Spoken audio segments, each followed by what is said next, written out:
the handoff up the middle, scoots out to the left side, and he is off to the races, as it says in the bottom of the screen that you can't see, to the crib. To the crib.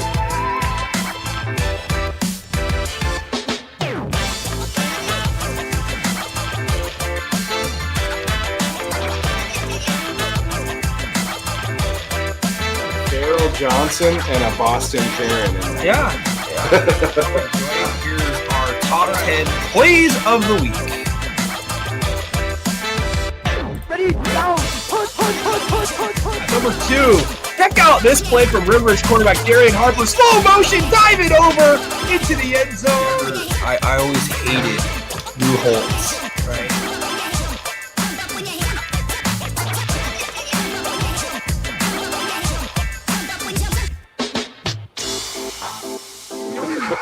Notre Dame is the greatest team that's ever played football in the history of football.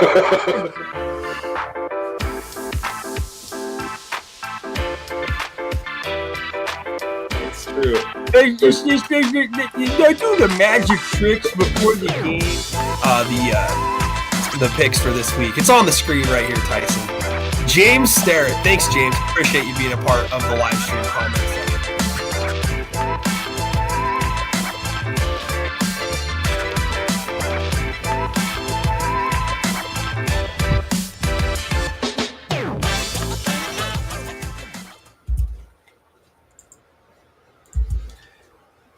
What is up, everybody? Good evening. It's a good Wednesday evening tonight here. A little bit behind schedule because we had some new technology that we wanted to display. Thanks to my man, co-host Tyson McCallum at Recruit Radar PNW. I am Nick Sisson, of course, your host. Tyson, what is up, my man? Nothing, man. Obviously, doing a little video producing in my side time. I'm a rookie to it, but it's been fun. No, I think that you did really. I think you did really good. If this server worked a little bit better, it would be like full screen and it would run kind of like that highlight video that we did, that we had a little teaser of in there. But yeah, ultimately, man, I think you did a really good job of it. I like how you encapsulated kind of, all aspects of the show. You got some live stream comment section in there. You got some Lou Holtz in there, obviously. You got Farrell Johnson in there. I mean, there's not too many guys on the state that are going to win a best in name contest. Farrell Johnson's on a short list there. And Boston Karen both. Sage Lone Bear, of course. We could build a good team full of some great names. Yeah, last year for basketball, I mean, Tennessee Rainwater. There's some great names here in the state of Washington for athletics. Again, I am Nick Sisson, and that is Tyson McCallum, and we are your Pigskin Prophets. First thing I want to say is that I really enjoyed having Matt last week on the show, stepping in for you, Tyson, and I think he did a great job overall, bringing a lot of knowledge, a lot of energy, and a different perspective from a different, part of the state of Washington. So, Matt, hope everything's going well for you. Appreciate you coming on last week. Unfortunately, your predictions weren't that great, but they weren't under 500. 11-9 last week. Matt went. Tyson, I got to start busting out the excuses for myself. I think 13-7 last week. But I think you went the same, and then Devin ended up getting the best picks out of all of us. What was he, 15-5? Yeah. He won. This is the first week. I think that he has been the top picker. I was just going to go back and review. Really, 15-5 is the best record since you in week 3 that anybody's had. And then I think you'd have to go all the way back to week 1 where, or not even, that's tied for the best. Never mind. In week 2, I went 16-4, but we've had 15-5 twice, 16-4 once. So overall, I'd say we've been pretty accurate. Was it just sharing my screen? It gave me a little prompt that it was. Yeah, but only on the sidebar. It's Oh, all good. okay. Okay, right on. I didn't know I was still active in that. But yeah, anyways, so 15-5. I mean, that's only been done one other time so far. That's pretty darn good in 20 games. What's the overall standings? You're still ahead, and then Devin's creeping back into it. I remember a couple weeks ago in our private chat, he's like, I don't think I'm any good at this, and it's all of a sudden it's like he's creeping right back up there. Yeah, so out of 100 games, I'm 69-31. You're 65-35, and Devin is creeping up, like you said, 63-37. So it's only a 6-game differential between the three of us. I better be careful. He's in my rearview mirror right about now. Yeah, he strings together a couple more 15-5, so he'll be in first. I'm due for under 500 week, and this week feels like one maybe. So let's give everybody a little synopsis real quick here. So if you haven't watched the show previously, we do pick'ems for 20 of the best games that we rate, on the weekend. Obviously, there's a lot more than 20 games available for us to pick, but we could spend all day and night going through every single one of them. And I guarantee you by the time we get about 25% of the way through, we're going to sound like we're drunk. So we limit it to 20 picks a week. And last week, we really felt like that we had a really strong slate of games for about the first time this season, up and down the entire selection sheet here. And, we'll cover a few games in about 10 minutes time. We are going to be joined by our special guest head coach tonight from Northwest Christian, Colbert, from Colbert, Washington.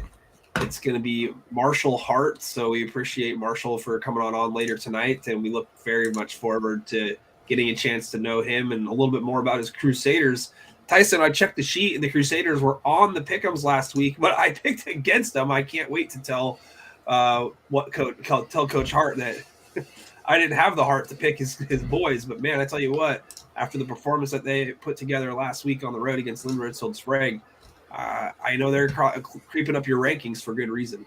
Well, all four of us picked Lynn Ritzville Sprague in that game, so we can all eat some crow on that one. Collective.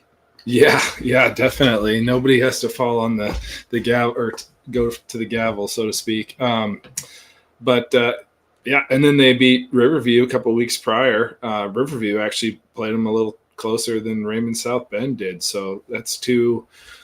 I feel like no matter whose rankings you look at, that's two ranked opponents that they've beat so far, just in 5 games. So they're rolling along. I'm excited to learn more about their team because I'm a blank sheet when it comes to knowledge about what they've got going on there.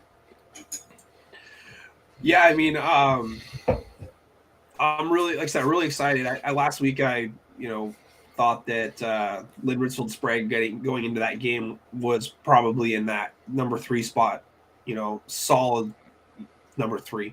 Now, obviously, I would probably reverse course and say Northwest Christian would be in that spot. But yeah, I mean, they've had some impressive wins so far. None more impressive than last week's game. You mentioned Riverview, a good team from the Tri-Cities area. So very interested to get to know a little bit more about their team and some of the athletes as well. And we've had a couple coaches on throughout the year, and I sure will have a couple of good questions for him. So, oh yeah, for sure. He should be here probably within the next 10 minutes. I know we started late, but we told Coach about 8:00 that we would get going here. So stay tuned, and he'll be here shortly. Well, we got Adam Shackelford and Bill Sweetness. I love that name, Sweetness. Wow, that's probably the greatest last name, if it is a real last name I've ever seen in my life. So that's for sure. Yeah, that's a sick last name. All right, so real quick, let's dive into a couple games.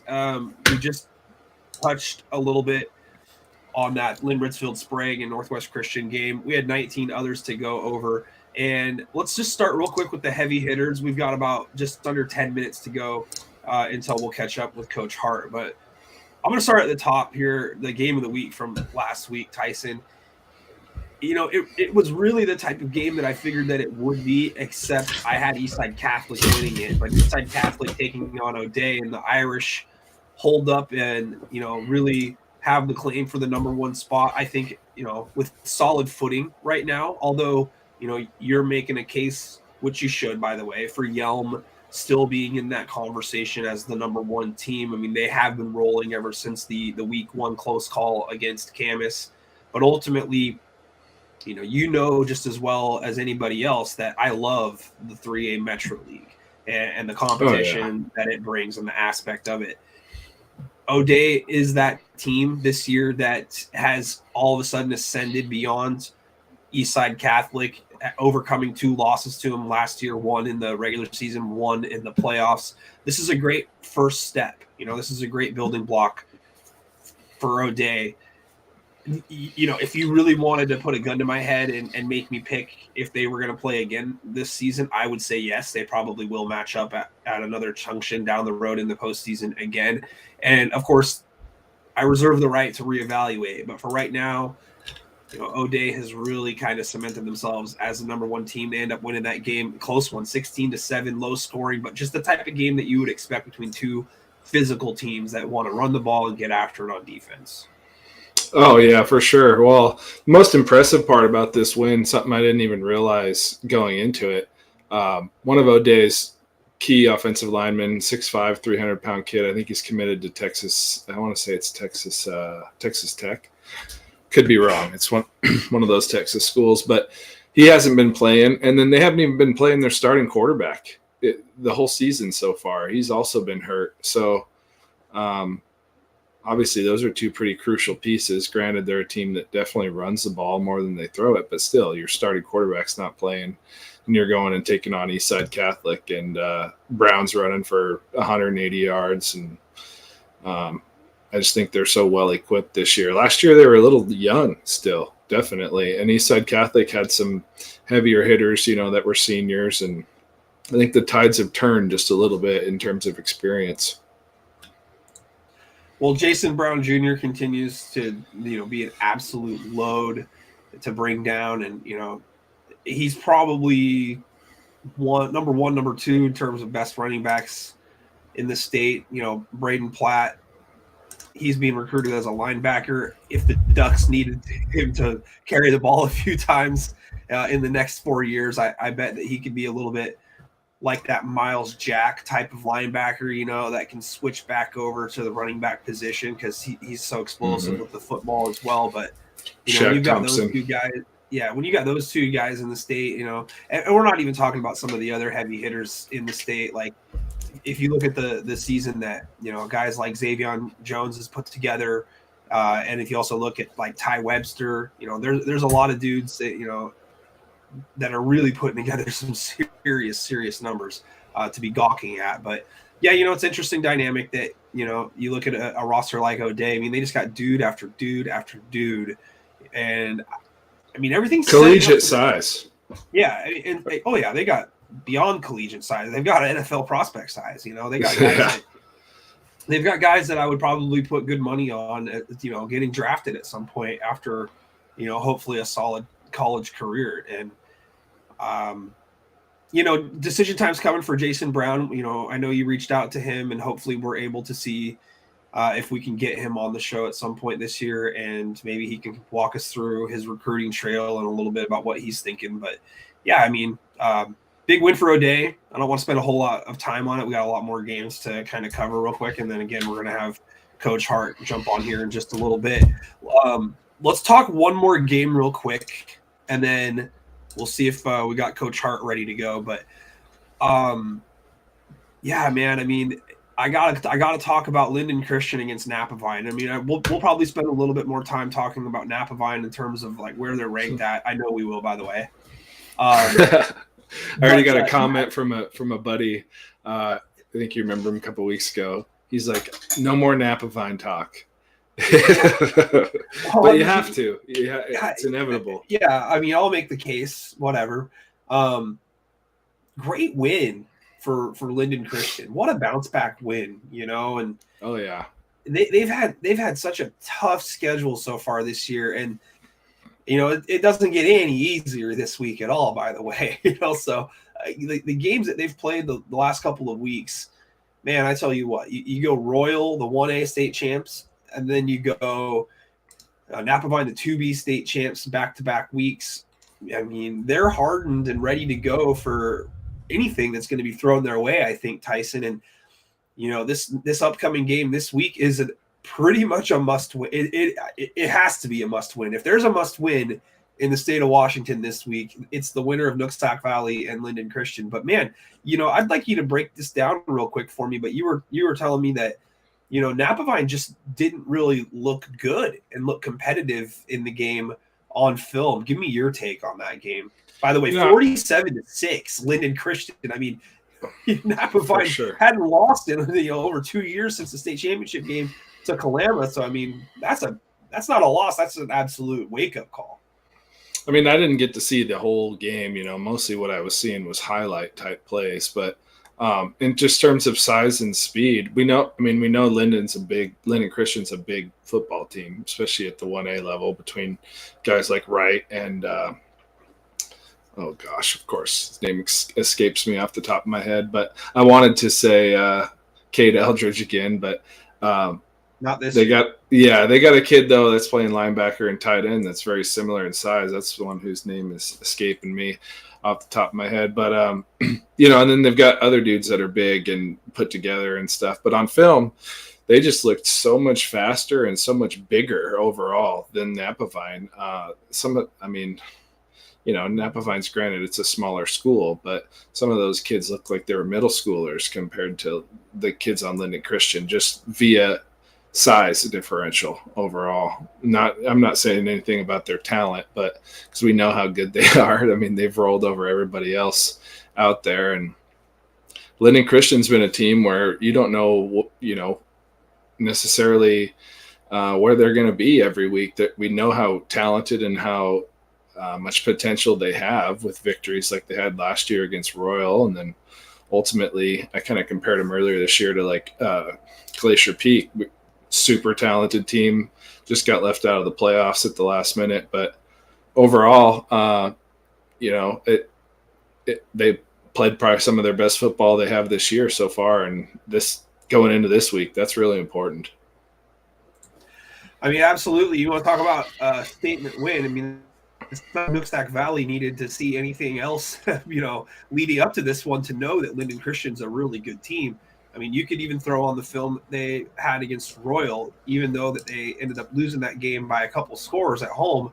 They did a great job of, staying in that game early on. They forced a couple turnovers on Royal in the first half of that game. And, ultimately the turnover bug also bit them. So real interesting to see where that dynamic goes. But we'll get back to that in just a minute. We got our special guest here waiting in the lobby. We're going to go ahead and bring him on the screen right now.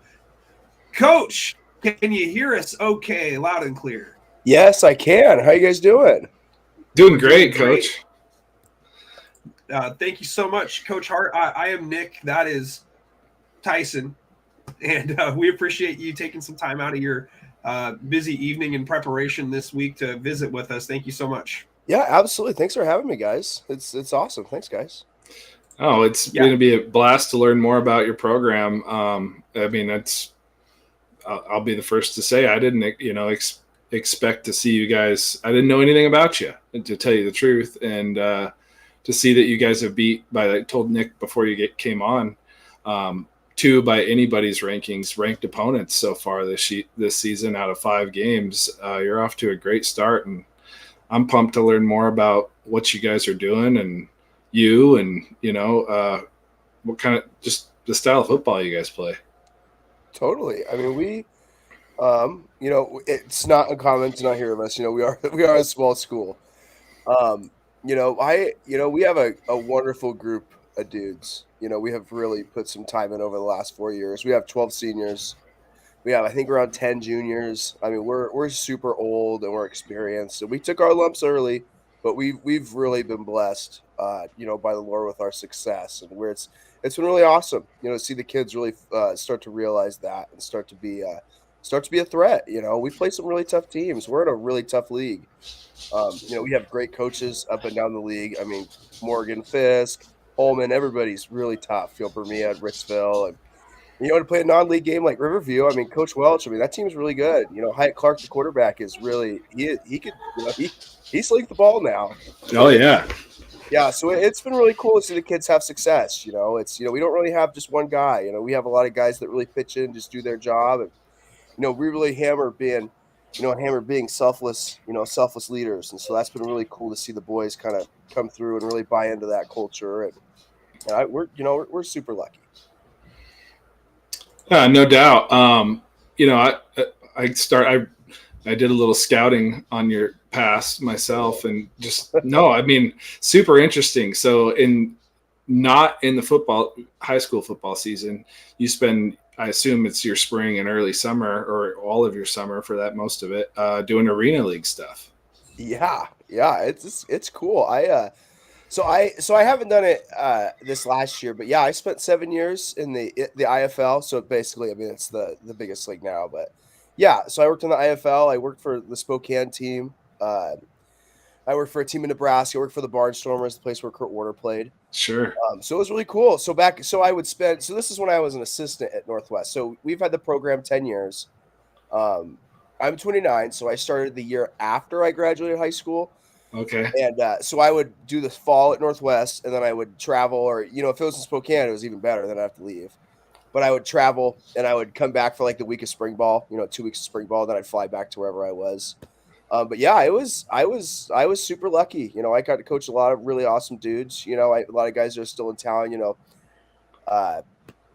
was really cool. Coach Faval at Lakeside, the offensive line coach there, he played for me with the Shock, and a lot of awesome dudes. We had Blake Sims, the Alabama quarterback, and we had wow, his little brother. He was awesome. A dynamic dude. But it was cool. I've been super blessed, and to have those skills and go kind of cut my teeth that way. And I don't know if you guys believe this, but a 5'8" center with these little paws is unfortunately a very high commodity coming out of high school. So I had to cut my teeth one way or the other, and it ended up, I ended up being blessed and beyond my measure, beyond belief, to have that be my really kind of figure out the game and learn how to do it at the high level and be able to bring that stuff back to the boys. And in the past, I've been able to bring guys around and have them around the boys, and they've super appreciated that. And it's been a huge tool for us just to show them this is what it is. Like, these are good dudes, and learn how to actually do it the right way. Oh, for sure. No, I saw a quote that you said, you're big on like judgment, critique, and technique, and all that, or it was something in that regard. We teach, we critique, and then we demand. So okay. we really want to teach things from the ground up. We really want to show you how to do it. I mean, we're super big on development at Northwest Christian. Our JV program is really important to us. And, we're not a very big school, so at some point, whoever it is through the program is going to be able to, to play. So we want to make sure that kids stick around.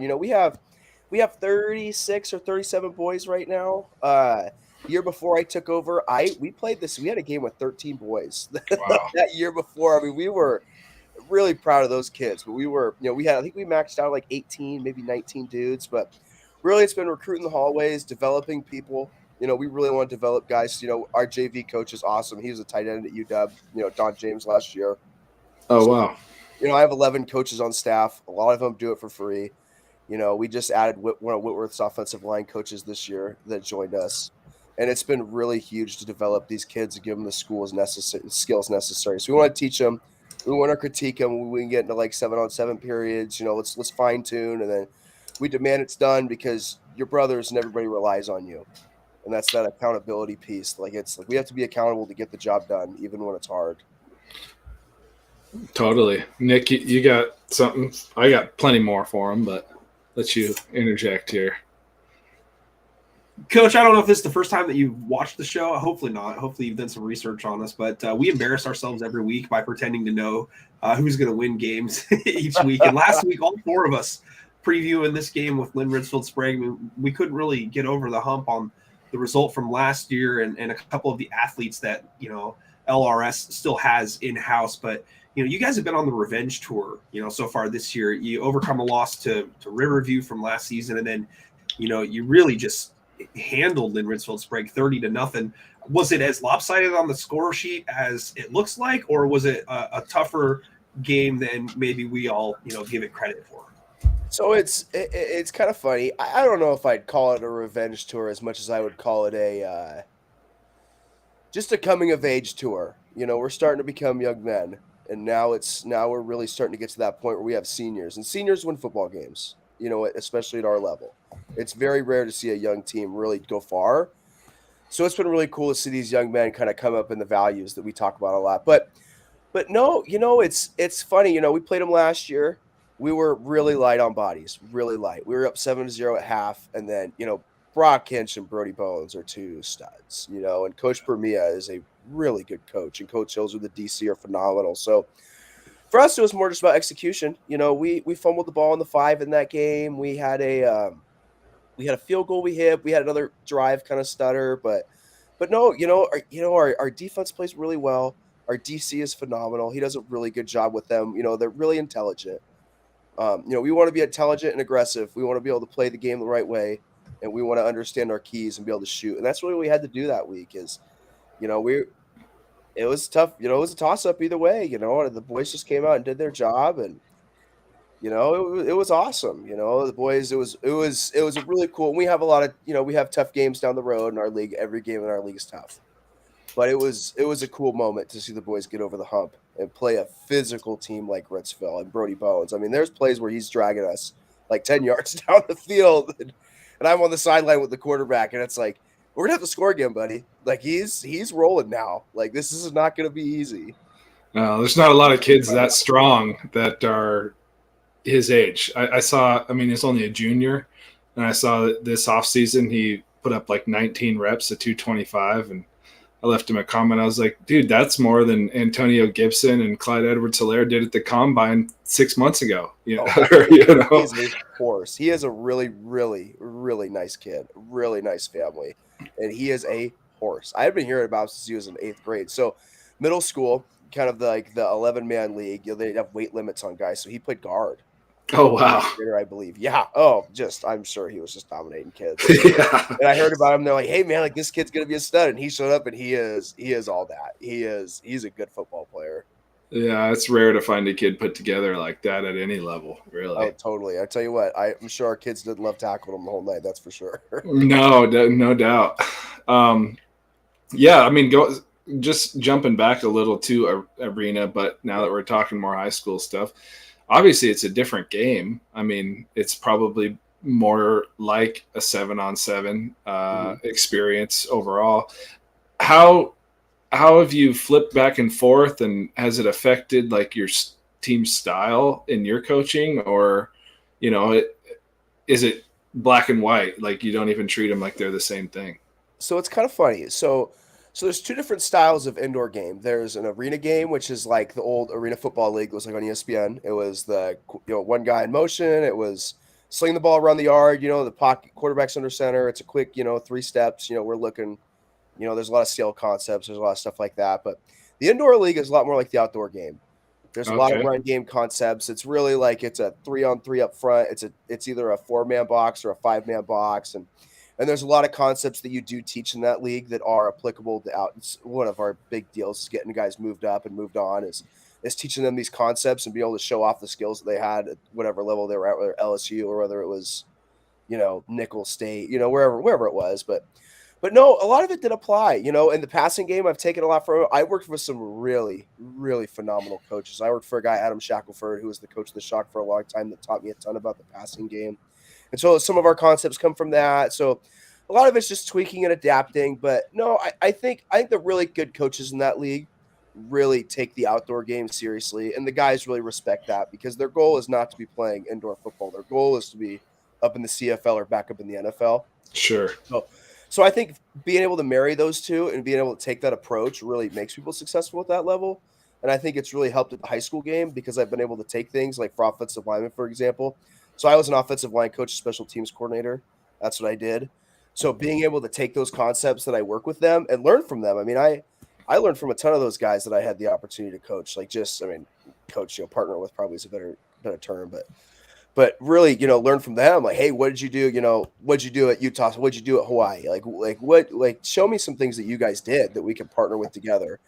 And so that's super cool. But no, I would say the special teams are a lot different just because obviously it's a football game in a hockey rink, for lack of better terms, Sure. But no, I would say a lot of it did translate. There's some things, with spacing and Obviously, the box is a lot more restricted in an indoor game. So when it comes to, blitzes and blitz pickup, that's a lot different. But no, a lot of it does apply. I think a lot of our passing game does come from that and some concepts we ran that we were successful with. Right on. Yeah, Nick, what do you got next for him? Yeah, so Coach, basically, we're going to let the cat out of the bag now and let everybody know that Northwest Christian is here and they're ready to compete week in and week out.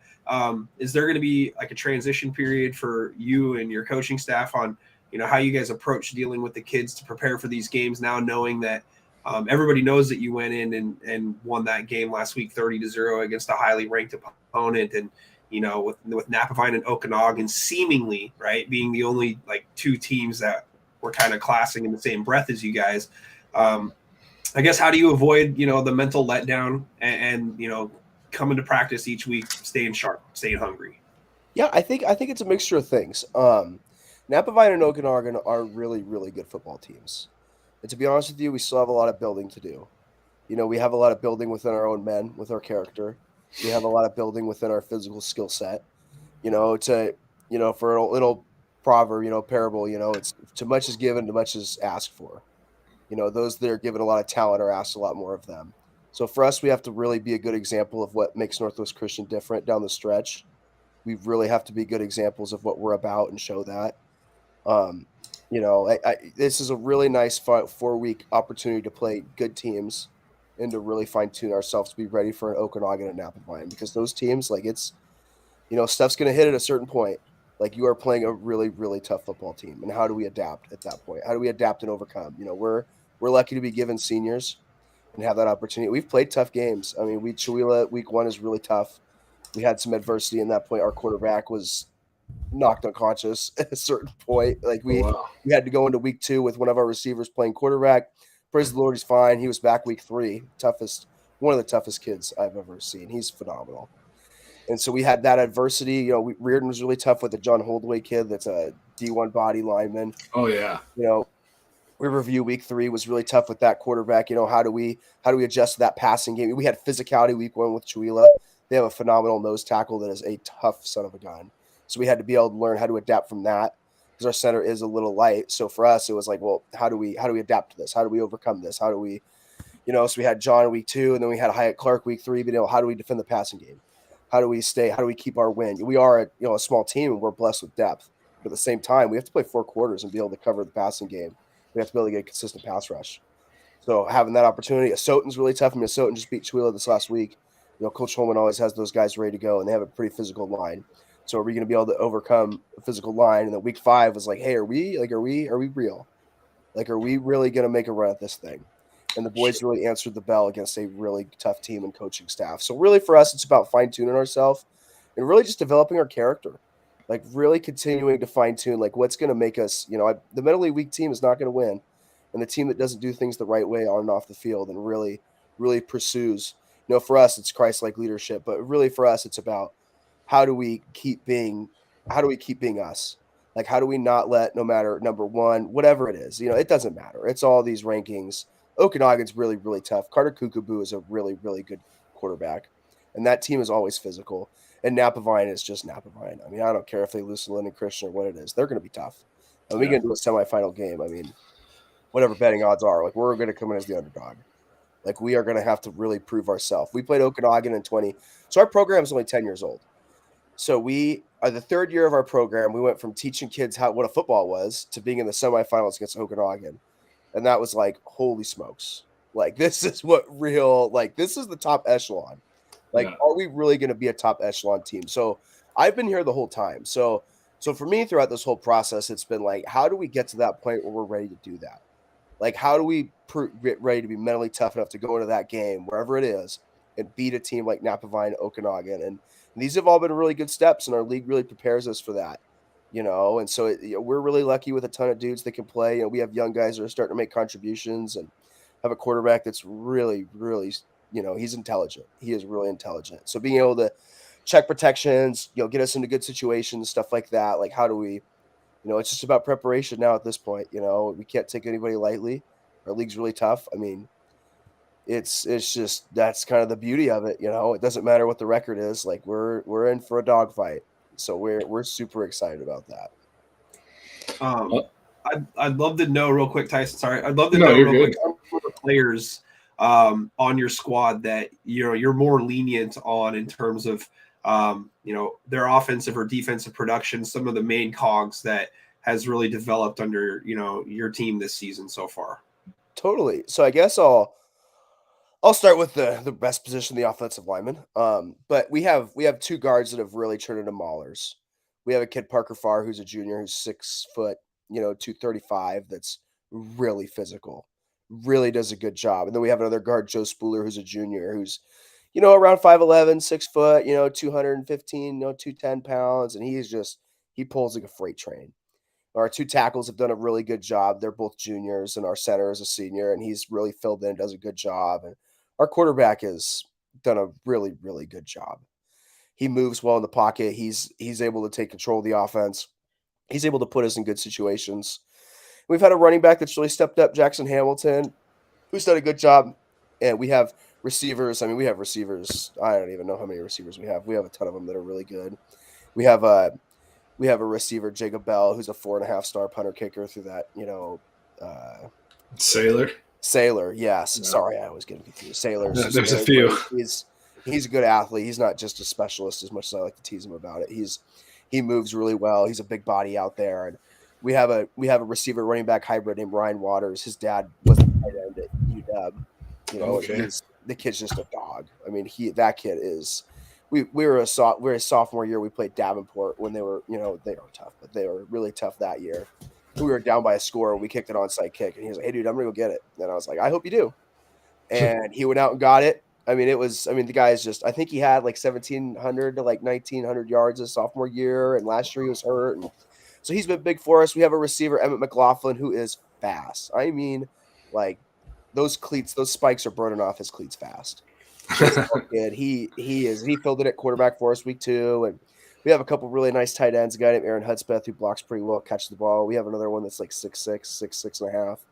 Ben Slade, he had a big catch for us against Ritzville, and he's been a nice big body. And we have the two. I don't know if you've ever heard of them, the West Boys. These two basketball kids that came out this year that have been really good for us. Asher's really exploded in some big moments, running routes down the field, and Avi's really made some big plays for us. And so it's been really cool to have a bunch of dudes on the offense. On defense, I mean, we have two linebackers that really do well. A kid named Wyatt Waterby, who's a wrestler, and a kid named Sam Young, who is just a missile. I mean, when he was a freshman, we played Reardon. I don't know if you're familiar with them, but they are just a tough. Like they were wishbone. Like when he was a freshman, he played, and we're like, well, we hope you make it out and you do really well. And he went in there with a club, broken hand, and had 10 tackles, and he was like 105 pounds.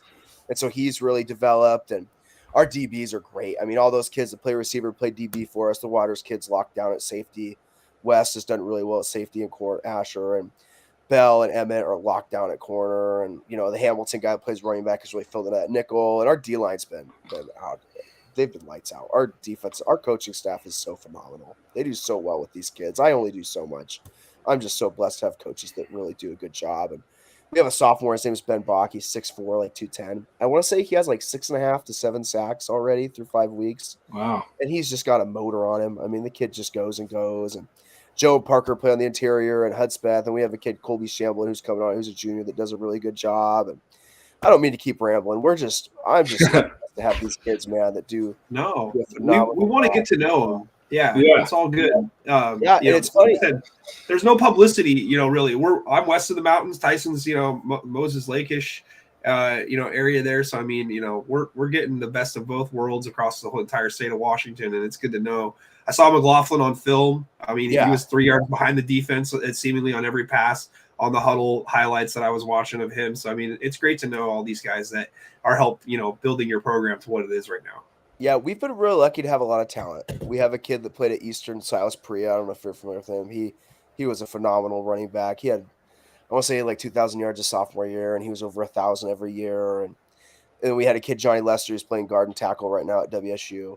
And we've had this talent, but we haven't had the collection of talent. We haven't had the selfless leadership that it takes to really understand, like, it's not just football talent that's going to make you great. It's going to be living your life the right way and leading the right way. And so this group is really starting to get it, and that's been really cool to see. And we have a long way to go. And we're high school boys like anybody else, and we're dealing with a new obstacle, which is being quote unquote a top dog. But we're super proud of them. It's really cool. We've had all this talent, and it's been really awesome. We've sent a lot of kids to go play college football, which has been great. And we're in Spokane, so that helps a lot. We have Whitworth in town. We have a ton of different places, and we have coaches that really work their tail off to get the kids looked at. But it's really cool to see the kids really start to have some. I don't know if recognition is the right word, but just for other people to see how awesome they are. Yeah, no, thanks for the scouting report. Because, like Nick said, I've seen a few of the, what was it? I think the Riverview game. You guys had two kick return and a punt return for a touchdown. Yeah, that's crazy. Our special teams coordinator is a guy named Sawyer Petrie who kicked at Puget Sound. Okay, kicked in the Arena League, and so that week we're like, hey, let's think about drawing this up, And we get into the halftime, and I'm like, should we do it? And he's like, do you want to do it? And I'm like, why not? Let's do it. Let's pull the trigger. Let's see what it looks like. And the kids just made plays. I mean, it's been really cool to see all three phases really, really come up big for us in big moments. Sure. Where a little more background on you. Where did you end up going to school? Obviously, it wasn't Northwest Christian. I did. So I was a Christian. Yeah, okay. So I graduated in 2012. Okay. But I had to go to different schools to play football because we didn't have football. So I played at Chicken Park and I played at Riverside. My family bought a ranch when I was a sophomore, so we moved out there my junior year. So I played with like Jake Rogers and guys like that at Shadle that were awesome football players. At Riverside, we were pretty darn successful, and it was fun. It's cool to go from in Spokane we had Joe Albee, so it was cool to have that like big quote unquote big city kind of football deal to move it into that. Riverside was just such a cool place. We play a lot of our home games there, and we're super lucky to because it is a really sweet setup. It's a really nice stadium. It's super cool. But yeah, I'm a Northwest grad. That's right, where the fire was burning, isn't it? Riverside. Yeah. All those kids got suspended for week 1, and WIAA had to change their mind after the backlash. Yeah, luckily they did. The coach there was phenomenal, Buddy Wood. So, and Zach Cloud, their OC, worked with us at Northwest for a year, and so it's really happy for those guys. It is really big for them. Football is huge at Riverside, so it's been really cool. Definitely. Family Ranch survived that one? Yes. Yeah, no, it was good. So they were like a level 2 evac, so it wasn't like crazy. So it was probably, I don't know, I would say like 20 miles north. I mean, they were prepared, my folks, but it was all good. Yeah, we were lucky. Good deal. Nick, you want to recycle some of our old ones? Unless you got more about, his the current situation. I had one, I guess, and then we can get back into the standards for all of our coaches that come on here, just because it's fun to see where everybody is across the board on them. But you mentioned the semifinals, already, and I would say that being that you're a Spokane area team, that you probably hold more of an advantage than, say, the West Side teams in terms of resume, in terms of record and seeding, where you guys end up playing in a tough league and having a couple of good wins already on your resume. If you are fortunate enough to finish with a 1-loss regular season record or even an undefeated, regular season record, it's not unreasonable to say you're 4 or 3, and you're going to be enjoying the first couple of rounds over on your side of the mountain. And that can be a huge advantage when you're taking on a team. Just a couple off the top of my head that are pretty good this year: Raymond, South Bend, Kalama. If those teams are fortunate enough to get there, I mean, how much of an advantage, if any, do you think that might be in terms of having everybody, be able to come play at your house? And is that something that, is a goal of your guys as a team, to try to accomplish to where you don't have to travel west of the Cascades? Totally. Yeah. I mean, I think it's a double-edged sword a little bit. I think if we're blessed and lucky enough and we do our job and we end up with that bye situation, I think it's gonna be how do we balance rest with preparation? How do we, having that week off is great, but it's also tough. We've not played football for a week. I'm a proponent of the 16-team bracket. I think everybody should play. Kids want to play. Kids only have so many opportunities to play football, play this game. So I think it's a mixture of the two. And yeah, I mean, I have a 1-year-old son. I don't want to go very far anyway either. So I want to be here in town. I want to be able to I want to be able to bring him to games. So I personally love that. I mean, Congrats. That's awesome. I got one on the way right now, so that's great. It is the greatest blessing, man. I love it. It is so cool. It's really cool bringing him to games. Anyways, but no, it's there are really tough teams out there, really tough teams. And even if we get that bye, we're still gonna have a really tough team in the quarterfinals. Like it's gonna be a tough matchup. Like, right, you're right. Raymond's really good. Onalaska's good. Kalama's really good. We played Kalama in the quarters in 2018, and we found out what they're about. They're tough. Yeah. Like, they're gonna be tough. Raymond's tough. Even if Riverview or Ritzville again, they're really tough. Like, it's gonna be like we're gonna really have to be on our P's and Q's. Manson's good. Yeah. Manson's really good. That Angel kid is really good. Yeah. So we're gonna they're gonna be tough. Like it's gonna be really tough. So we're gonna just have to be prepared. We're gonna have to be ready to go. I prefer not to travel. Obviously, we have a ton of really cool venues over here, and that'd be really cool for our boys to be put up in that position. But we're gonna have if we want to get to UW, we're gonna have to take care of business, and we're gonna have two really tough football games. And we have a crossover, so we cross over with Okanagan's district. So we have a 4-team sort of playoff, 1 versus 4, all that deal. But we're gonna have a tough game in that deal too. I mean, they're good up there.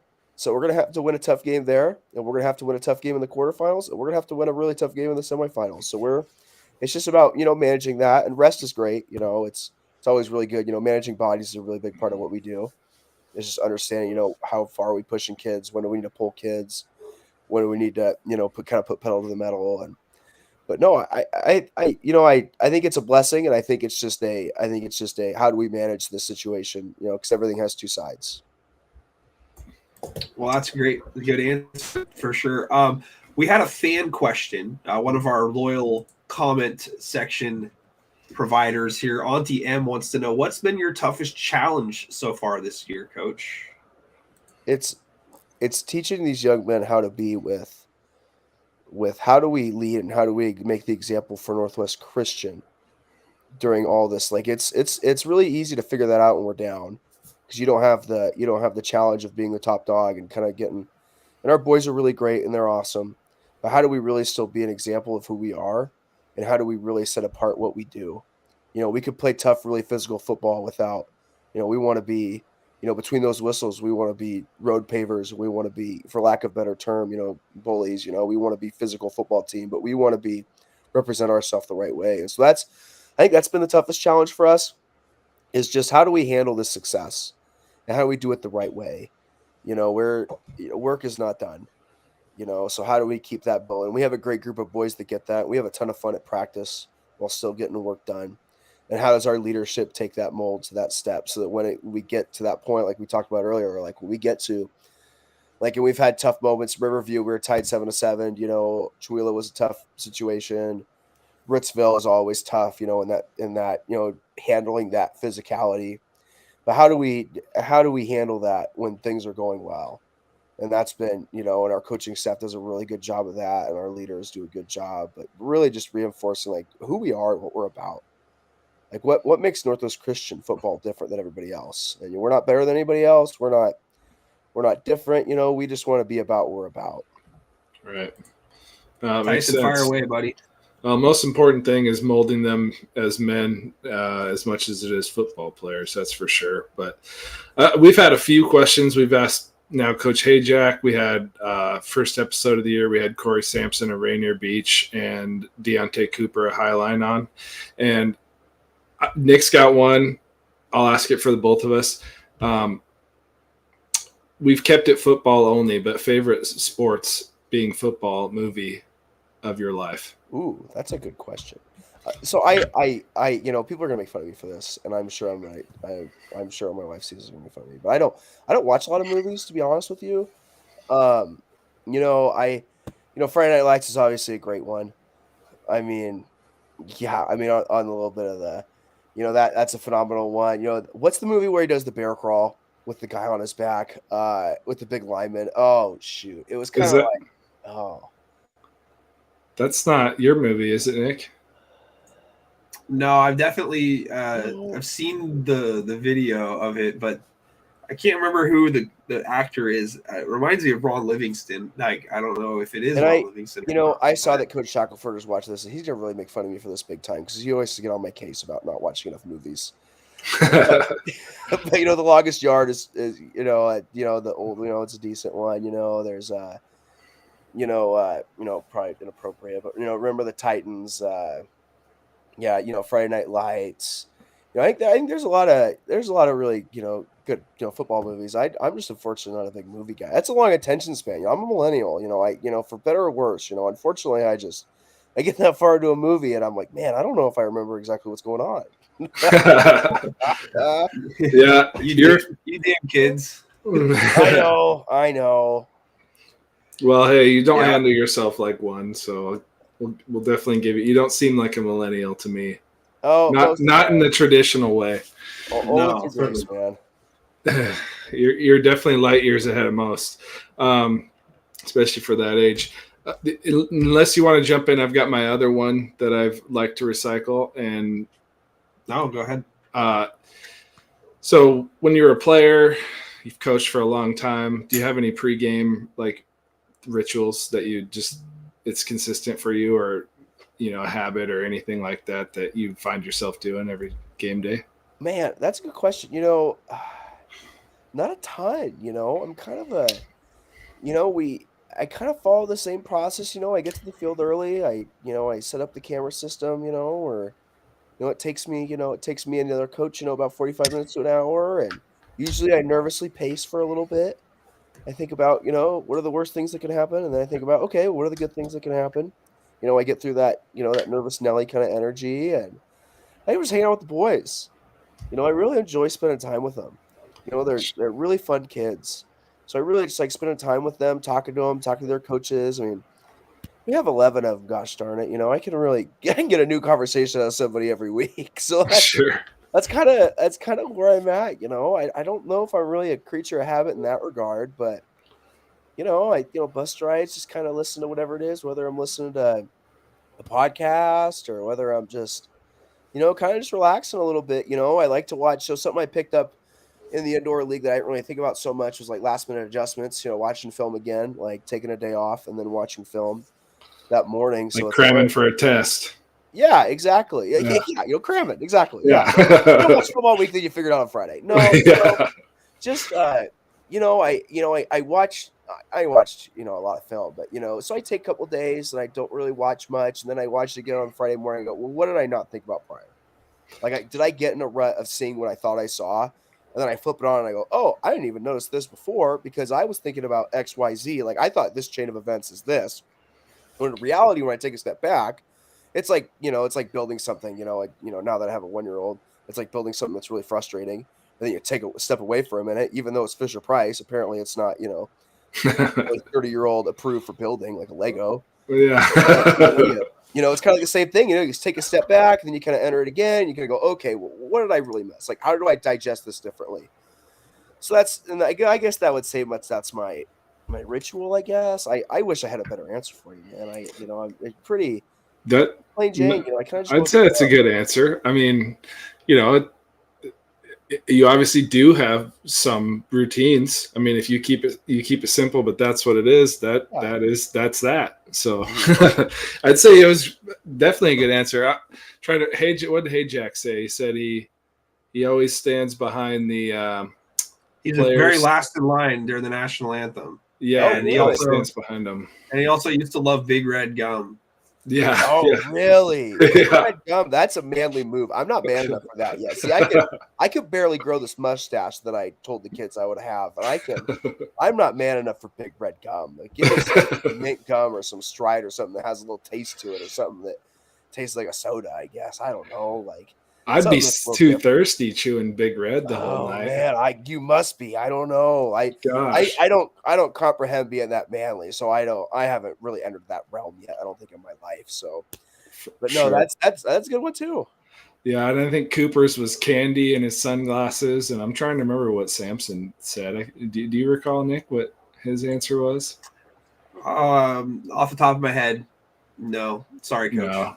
Yeah. Anyways, I'm a failure. I'm old. This memory thing, it doesn't work like it used to. I'm sure Coach Hart doesn't know who Al Bundy is either, Nick. That's a funny you say that. I know he's a TV character. But That's better than I did. Hey, you know what? I'll take that then. I'll Yeah. take it. I called I'll Nick call it old. victory. I called Nick old because he'd always give out the Al Bundy Award to the sport, the craziest stat performance of the week. And I've actually heard that reference before. That's funny. okay. Yeah, you know what? There's no moral victories in life, but I'll take that one. I'll call it a moral victory. You're an old soul. We'll put it there. That's for sure. I'll take that. Oh yeah. Yeah, he scored 4 touchdowns in a single game, and now he sells women's shoes. So you got to know the story, the myth of Al Bundy. That is a myth and legend, I would say. Actually. 100%. So I guess the last question that we usually have is, who's been your biggest inspiration, in your life in terms of, what drove you to become a head coach, or anybody that you still have a strong relationship with that does some mentoring for you? I have worked for a lot of really good head coaches, a lot of really good ones. Adam Shackelford, my first boss in the Arena League, really mentored me a lot, and he still does. He gave me a shot, and he really, it's kind of a funny deal, but I came in as an intern, and then one day it was like, "Do you want to coach the offensive line?" And I was like, "Okay, sure." And he trusted me, and he taught me, and I worked for a guy named Dixie Wooten and a guy named Billy Back, who really helped me a ton, like really taught me what it was like to be a high level football coach. But I know it's kind of a cheesy answer, but I would really say my dad. My dad works for me on staff. He's a running back coach. I wouldn't say work for me. We partner. That's a stupid way to put it. But he's, my dad woke up at, my dad is the hardest worker I've ever known in my life. He was always working, always doing something. I mean, he was always up early in the morning. If I walked down, he was reading and highlighting his Bible. I mean, he was the real emulation of what a strong Christian man looks like. And I'm really blessed to have these people in my life that have really helped me and guide me. And I can call them at any time. And, my dad's there every day to hold me accountable for whatever I do. But I'm, these guys I work for in the Arena League, I work for a guy named Pig Brown who played at, Missouri, and, Mark Stout and all these guys. I can call if there's an issue, and Billy Back, and I can call and I can say, "Hey, like, what am I doing? Like, what am I missing here?" If there's a situation that pops up, I can call them and say, "How would you handle this?" And, they'll either tell me, "Hey, Marsh, like, you're doing a good job," or they'll say, "Hey, like, you need to, like, let's get this figured out a little bit. Let's work together on this." And that's been really, really awesome. And I worked with like Brian Gardner, Bodie's dad, the stud at Mount Spokane. Oh yeah. Brian was really big for me a lot, and he's a good one that I could bounce things off of. And, we worked for a guy named Jim Nadell, who was a really good offensive mind and was really innovative. And so I've been really lucky to have role models. Trust me, I am not a very, I wouldn't say I'm a great football coach. I would say that I've just been surrounded by people that the Lord has put in my life to really propel me in that direction and to kind of help correct me and my ignorance in the right direction. So I've been really lucky. Honestly, I've been really blessed to have people that have taught me the game at a high level and that hold me accountable to be a better man. Oh, you certainly have a phenomenal answer. Yeah. Oh, yeah, thanks. Definitely. Nothing cheesy about that. That's I mean, family first. That's all I would say. Yeah, no doubt.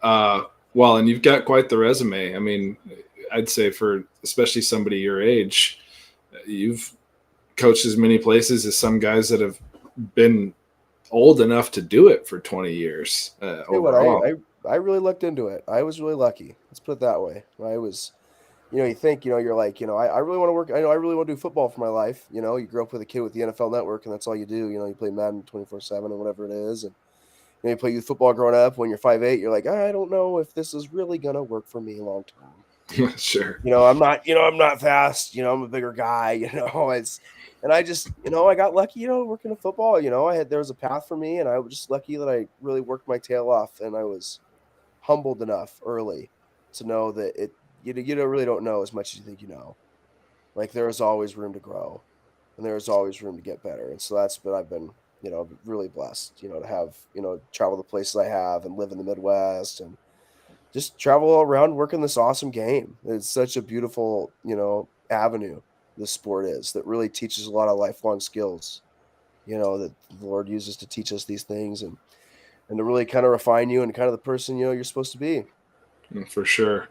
No, you certainly got the right mindset to be a great coach is a great manager and leader of people. And obviously with as much credit as you give to everybody else, you're obviously by the product that you guys are putting on the field, you're doing a great job being just that, is a good leader and example for all the kids that are playing for you. Thank you. It's Jimmy's and Joe's, not X's and O's, baby. These kids are doing a really good job. They're really rolling. Totally. We look forward to the next few weeks. I know you got Tenasket and Colfax and was it Davenport on the schedule too? So or Kettle Falls? Yeah, so we have Liberty this week. We have Tenasket the next week, and the next week's like our 10-year anniversary of the program, so it's a big homecoming for everybody. And then we play Kettle Falls, and then we play Coach Morgan's Colfax Bulldogs. Talk about a great human Coach Morgan is. That's always a fun game. They're awesome. They're a great program, and he's a really nice guy. I haven't met a person from Colfax I don't like so far. Isn't that funny? Isn't that? Yeah. I'm glad that's a universal thing. I'm glad I'm not the only one that thinks that. One of my good buddies, his mom grew up there, and he had he not moved, I grew up in Anacortes. Oh, okay. And but I was born over here in Moses Lake and Ephrata, but my buddy's mom's from Colfax, and he would have been a Freeman Scotty if he hadn't moved over there and to Anacortes with me. So, but anyways, great people, and I know a few others from there too. It's funny. They have a nice little speed trap down there coming from Pullman. I'll tell you what, even when they pull you over to give you a ticket, they're really nice. I don't know something about the water down there. I don't know. I don't get it, but we probably need more of it around. It's those amber waves of grain. Yeah, definitely. Well, right on, man. We've taken up plenty of your time tonight. We appreciate, you dedicating this time to us, and it's been a treat to get to know more about you and your program. And we've talked about you quite a bit the last few weeks, and still will. I release my rankings every week. I've got you guys sitting there right there at number 3, and I even thought about putting you at number 2, but Nick already had a problem with not having Napavine at number 1, so we would have had a lot more to talk about then. I don't know how much I can argue with you, man. Those are really good programs. We're just lucky to be up there with them. Hopefully we're preparing ourselves, put ourselves in a situation to really give them a run for their money and kind of execute down the road and even get to that situation. Well, definitely. You're definitely on the right track. I mean, not many other teams in the 2B class has beaten 2 ranked teams so far. So keep handling those challenges, and you guys will find yourself there. Did you hear that, Tyson? What's that? Did you hear that? He said that he doesn't have a problem with Napavine being number 1. That's what hold on. I don't want to make anybody to Okanagan mad. Trust me here. They're both great football programs, and I'm just going to be, we're just going to be in the middle here. Yeah, no, hey, I get it. I'm Team Okanagan, and there's a lot of biases behind that, but I'm the first to admit that's exact. My rankings are my rankings, and there's plenty of bias involved. Tell you what, when there's a 6'6" quarterback running the double wing, keeping it, that's hard to argue against that. Yeah, for sure. I put out a post about him the other day. It's like watch him make a couple throws, and his size. It's like, we know how good Josh Allen is, but that package of a kid that can run the ball for a touchdown and throw it 50 yards off his back foot is pretty rare at that size. Talking about a tough kid, man. I mean, geez Louise, he runs hard. Oh, yeah. Grows up on I think the family's got 6,000 acres and cattle ranchers. He's working harder at home than he probably even has to on the football field. Something special about Ranch Boys. Tell you what, man, that whole program is tough. They're all physical. It's awesome. Yeah, I've been a fan of Okanagan football since the Will Dirting days. I don't know if you're too young to remember him, but he played at WSU back in like 2000, 2001, middle linebacker, and was just so I've heard the name. Yeah, absolutely. Also came from a cattle ranch. Is it funny how that works? Yeah, go figure. Something about cow farming. I don't know. Something about cows. No, yeah, you got to go move those young steers around. That takes some mental and physical strength. That's for sure. And when they're mad, you got to move out of the way. You got to get up. You got to have quick feet. You got to jump cut a little bit to get out of the way, or get up a fence real fast. So you're getting ready. No, definitely. Well, yeah, no, it's been a treat. I hope we can do this again. By the end of the year. Come playoff time or something, it'd be fun to have you on and talk about the second half of the season, or the last third, I suppose. Hey, that'd be great. I really enjoyed talking to you guys. Thank you guys for letting me talk about my boys and ramble on for probably a little bit too much, but I really appreciate it. Thank you. No, not at all. Interviews are the best part. Nobody wants to hear us talk to each other for that's not true. 4 hours. Oh, you guys are big time. Yeah, shoot. It's funny you should say that, because Tyson told me, I think today, that he bumped into some coach from Moses Lake today in a burger line, he's like, hey, you're the guy from the Pigskin Profits, and I'm like, you're from celebrity now, buddy. It's like it was the other way. Don't get it twisted. It was the other way around. I recognized his license plate because it's the same as his Twitter handle. I might be embellishing. I went up to him. Yeah, I like that. I can appreciate that. Yeah, no, I'm not that big of a. I don't even think the Freedom team knows who I am. I find that hard to believe. Well, Moses Lake's a different story.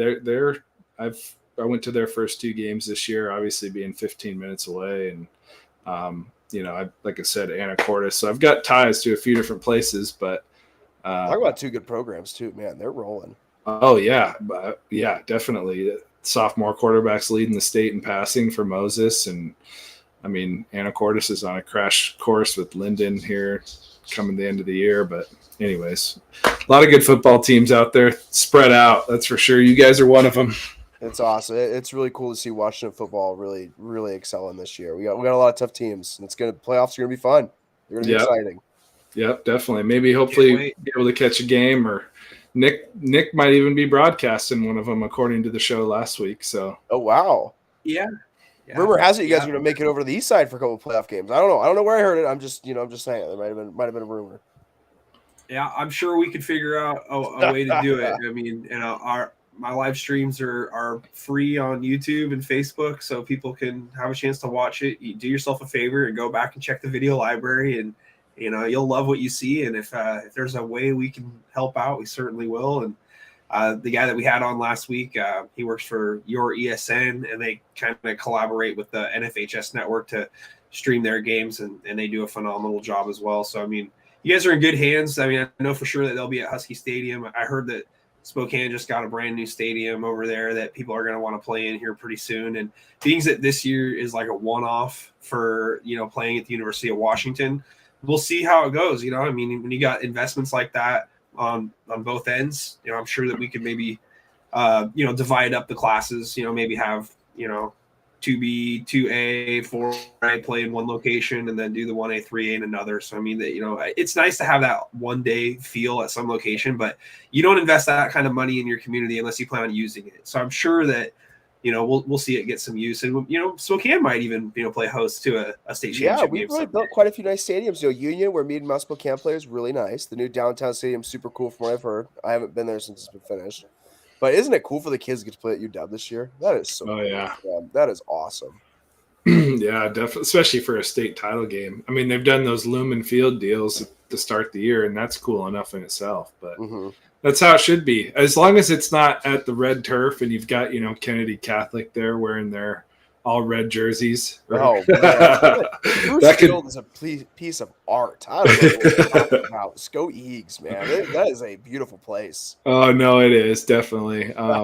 Talk about unique, that's for sure. To an extent. The color's unique. We play there every year, or, close to every year. And, and I'm an Eastern grad too. So, when you go see the red, at first you adjust a little bit, and then you really can soak in the beauty of it. It is an experience. It's awesome. Well, I got to put that and Boise State on my list someday. That's for sure. Yeah. Oh, yeah. No doubt. Well, anything else, Nick? Just from the bottom of our hearts, mine especially. But we really do appreciate you coming on. And, this is the most 2B football that we've talked over the course of, the entire season here. And it's important to try to cover as many classes and as many teams, especially the unknowns. A lot of people have heard of the Napa Vines, they've heard of the Okanogans and the Onalaska's, Kalamas of the world, but people had to look at a map, to figure out where you guys are located at, before we had a chance to visit with you. So for you to, take time out of your busy evening, I'm sure it's getting late over there on the East Coast. So we'll just say thank you very much again, and we really appreciate it. And yeah, we'd love to have you on again. When we get closer to the postseason again, if you guys are fortunate, you don't want to put the cart in front of the horse or anything like that. But you guys look like you're on your way to making an appearance and making some noise. Yeah, absolutely. Thank you guys. I really appreciate you guys' time. Yeah, we as long as we do our job and we remain humble, and we're really excited to see where this goes. Definitely. Right, yeah. Coach. Yep. Thanks, Coach. We appreciate you. Have a good evening. Guys. All right, tell everybody good things about us and to watch our show again and not to log off just because they came on to watch our interview with you. No, just kidding. Oh no, I'll spread the word quickly. All right, Thank cool. you guys. All right, thanks, Marshall. Have a great night. Thanks, Coach. All right, well, that was a fun interview, man. I tell you what, we've had some. I mean, everybody that we've interviewed so far this year, Coop, Coach Sampson, Coach Hayjack, we've been blessed with, getting some guys on here that can really help go in depth and shine a light on their programs and some of the players that they are developing. And sounds like the future is very bright and very encouraging to hear the message behind the man, so to speak, because I think that, Coach Hart comes from the heart and does a great job of at least, painting a picture of, developing good, strong young men, not just athletes. So that was really encouraging to hear.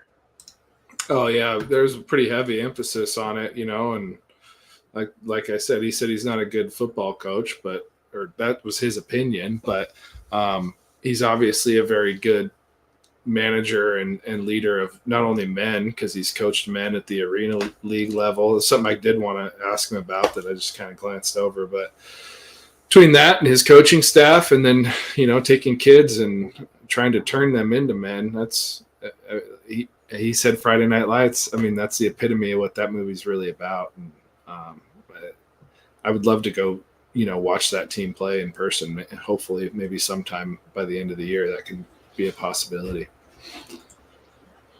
James he's just popping off in the chat. I want to know if he saw our intro. Oh, he'll have to go back and rewatch the replay because James, you're a star, man. You're featured. You're in there. You're in the intro. Public guest number 1. Yeah, we got the celebrities of James. We got James in there. We've got Farrell Johnson, the kid from Colville. I forget. Gosh, what's his name now? That makes me feel bad. But anyways, so we love your fire. Keep it burning. We were on game 2 after Kalama and it was not. It was Napa Vine and Linden Christian. Yeah, I mean, that interview was, so much fun, and I kind of lost my train of thought. But yeah, I mean, we'd mentioned Napa Vine and Linden Christian game, and then Eastside Catholic and O'Day. Let's do a fast forward score report from last week, and then let's talk briefly about maybe a couple teams, and then we'll kind of jump into some rankings. James is already throwing fisticuffs in the comment section about rankings, so he's ready to argue against O'Day as being number 1. O'Day's in 3A, so I mean, it really doesn't matter. He must be talking about a power ranking. He's looking. Must be the Max Preps power rankings. The robots must really love O'Day this week, rightfully so. But so I'm just gonna fast forward here, Tyson. I mean, if unless you hear something that you have to talk about, can't wait, jump in. But Eastlake, right? Eastlake ends up taking on Woodinville last week, and Eastlake gets a big league victory in Kingco play, and they win it 28-18. Bothell takes down Skyline 30-17. Chiawana ends up beating Kennewick, so Chiawana gets a really big win. Kennewick dealt their first loss of the season. That one was close as well, 19-9. A game that I will talk very briefly about, but even though you weren't on the show last week, I'm sure you watched, but Matt and I were both kind of, I'm not going to say hesitant to pick Graham Kapowson, but we both saw some things in Sumner this season, and it was a good game for Sumner to kind of like get their spirit going, with Spurbeck going down to an injury, which, by the way, may not be as bad as originally thought. He might be available to come back for the postseason from the report that I saw. But my point is that Sumner played incredibly well. They end up taking Graham Kapowson to overtime. It just shows you how tough that league really is, top to bottom. And, Sumner might be one of those teams with 5 losses, who knows? But, if they're fortunate enough to at least have a shot to get to a crossover match, I mean, if Spurbeck gets healthy, watch out. They could be a team because they can put up points. My biggest concern so far for for Sumner and for Graham Kapowski alike is on the defensive side of the ball. Are they able to come up with stops? And very, really, really close back and forth emotional game on Thursday night. Definitely. I mean, so far, everybody in that league's having a hard time getting stops during crunch time, with the exception of Curtis defensively. Well, I mean, it's hard to stop Curtis as well, too. So they've got a pretty good player in Rocco Coke, not Pepsi. Let's keep breezing along here. Gonzaga Prep at Ridgeline, and the Bullpups win 27-14, 4-1 now on the year. Ferndale gets back into the win column after beating previously unbeaten Marysville Pilchuck 47-28. Good bounce back win for the Golden Eagles, who blend in with their field turf, by the way. Monroe takes down Mount Lake Terrace 35-10. Good win for Blake Springer and company, remaining undefeated and in the mix there in the 3A rankings, at least according to that Recruit Radar PNW guy. Then Arlington at Stanwood. Man, Arlington really blew the doors off of Stanwood this last week. 42-7, avenging a 37-6 loss the previous season. So Arlington continues to roll. They're another one of those teams that's a problem right there in the middle of the rankings alongside Monroe. Linden had some trouble early with Seaholm, but ultimately take down the Mariners 44-24. Linden tied with Anacortes for first place in the Northwest Conference standings for 2A. And then Ridgefield, your boys, my boys too, honestly, but still, I don't have the guts to pick them on the road against Washougal. Why would I? You didn't either, but Ridgefield, Matt did. Matt picked Ridgefield 38-28. Yep. What a win for Ridgefield. And you know what, man? I'm telling you what. We're a week away of potentially talking about Washougal being dealt their third loss in league play. So, I mean, man, that is like almost unfathomable this year. But you want to talk about balance and depth. The GSHL 2A is bonkers, man. I tell you what, when you got Ridgefield going on the road, and if you look at Washougal, I mean, they've lost both their games at home. So I mean, they for league play, I mean, it's no cakewalk here in the Greater St. Helens League. Hudson's Bay, the team that is in first place. Those two teams play this week, by the way. Woo, you want to talk about an important game. Hudson's Bay takes down Mark Morris 28-14. Matt and I had the guts to pick Mark Morris, but it didn't pay off. Hudson's Bay wins that one. A little bit more distance between those two on the field than on the scoreboard. Mark Morris got a late score in that one. Tumwater blows out WF West 55-20. No surprise there. Tumwater's probably, the best team right now in 2A. Linden Christian, we talked about winning 47-6. Your boys, Anacortes takes down Cedro Woolley 27-7. Man, I could have sworn somebody said that they might win that game by that score margin, and it ends up coming true. That is just absolutely crazy. I mean, someone's got the nail. Yeah, someone's got a good pulse on the situation. I tell you that much. We'll spare the details, but that's a big win for the Seahawks. The Seahawks can breathe a little bit easier. They just got a game coming up against Seaholm not too long down the road, right? And then if they win that one, they're pretty much guaranteed of making the playoffs, and it's going to come down to a finale against Linden for the championship for the second straight season. But this time it'll be at Linden. So more games on Alaska and Toledo. The Loggers 20-0. You might have seen the Loggers along with those Northwest Christian Crusaders on the Vince McMahon top 5 surprising wins of the weekend. And yeah, the Loggers shut down a potent rushing attack of Toledo, shutting out the Riverhawks. Not surprised on Alaska won, but I am surprised of the goose egg put up on Toledo's end there. So you got to give Loggers a lot of credit. And then we mentioned it in the lead-in, Northwest Christian 30-0 over Lynn Ritzfield Sprague. North Kitsap takes down previously unbeaten Bainbridge 23-16. Closer game, though. Bainbridge out of the 3A. Brian Irion helped me out with that last week. I thought they were 2A, but I apparently didn't do enough research, which Rarely happens, but in that case, caught me with my pants down, unfortunately. Kashmir, and they continue to just absolutely roll. They beat Ephrata 41-6. You know, Kashmir's a team that's not getting enough credit. I tell you what, Tyson. I mean, they're a 1A team that got a playoff win last year on the road against Le Center.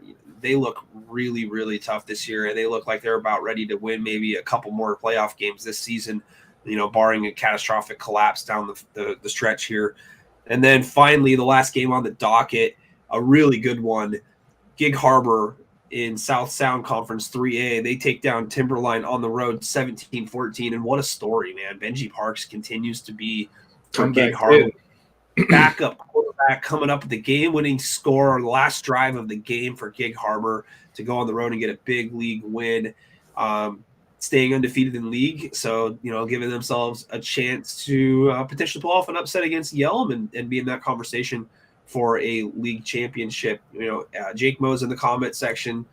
You know, Hudson's Bay 5-0. Absolutely, Jake. Anacortes, such a great town. All the towns I've been to, they got so many cool restaurants and a cool place. And then Jake also throws in Battleground there. Battleground might have made an appearance in Tyson's 4A rankings this week, rightfully so. They go on the road and get a big win against Mount Tahoma, 24-7.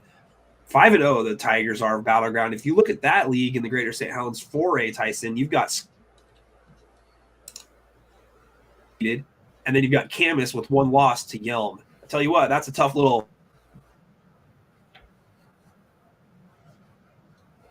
any other years. Union is a contender year in and year out, but you know they're taking their licks right now. Rebuilding with losing their head coach to Glacier Peak become the AD. Yeah, Battleground, he mentioned that was it wasn't on our list, but that was a game that probably could have and should have been against Mount Tahoma, a team that's, you know, probably been as tough as any, what are they, 2-3 team so far this year? But beating them 24-7, that was a good win. Well, you know, Mount Tahoma had come off of a couple of good wins. They had just beaten Lincoln, you know, another tight game all the way through. They're still fine in terms of league play. You know, losing to Battleground, a 4A team, is, you know, nothing to be too upset about, especially if you've had a chance to actually see Battleground this year. I have, and broadcasted a game this year, the first game of the year against Mark Morris, and they looked great. I mean, they got athletes all over the field, and starting a sophomore and Ethan Adams at quarterback, Jacob Champagne, and a good little Swiss Army knife running back / wide receiver, you know, an athlete, as Tyson would call him, and, you know, his rankings of, you know, good athletes in the state of Washington. But, you know, Battleground's a nice little team, and I'm really excited to see how they're going to stack up when they do play the Camas, when they do play the Skyview this year. That's just a few more weeks away. This week they've got a test against Lakes, so another team within the same league for Mount, you know, as Mount Tahoma. So we'll see how that goes. Yeah, I mean, totally going to be a good matchup. That league, just like the GSHL is wide open as far as the Pierce County League goes. Yep, 100%. So those were the games from last week. I mean, out of all the ones that I rattled off, what kind of caught your attention at all, if anything? Well, I mean, probably we talked about this slightly before the games even happened last week, but I'd say the two most important games on that whole list was O'Dea and Eastside Catholic, because it's more than likely it's for the league championship as far as being the number one seed out of that league, and then Cedar Woolley and Anacortes. I don't see a scenario, you know, unless a team like Linden or Anacortes was to lose 2 straight, and I don't see that happening. Cedro virtually is eliminated from playoffs after that game, and I've still got him at number 7 in my top 10. And as far as, you know, we saw what they did to Tumwater last year in the playoffs. It was a little bit different Tumwater team than we're seeing so far this season. But that was I mean, as far as what it meant for either team, I'd argue it was probably a more important game than Eastside Catholic and O'Dea, because we probably could very well assume that both those teams will be in the state tournament. And had Cedar Woolley won that game, you know, then you're looking at a team that lost to Linden by 1. Say they beat Anacortes, Anacortes would have had to have beaten Linden to even get in themselves. Or you would have had a Kansas City tiebreaker. But it seems like it kind of cleared the forest, so to say, and it looks like the trees that are left standing are Linden and Anacortes in that league until they face off to round out the season.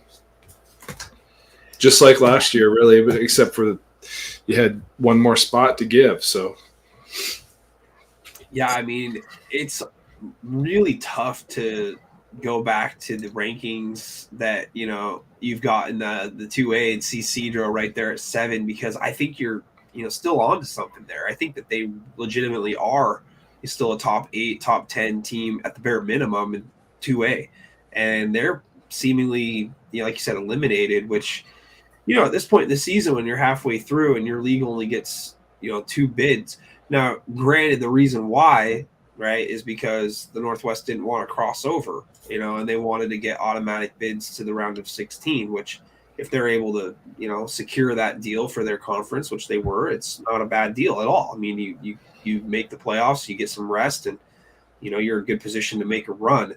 That just ultimately shows you how important it is to win your regular season matchups. And,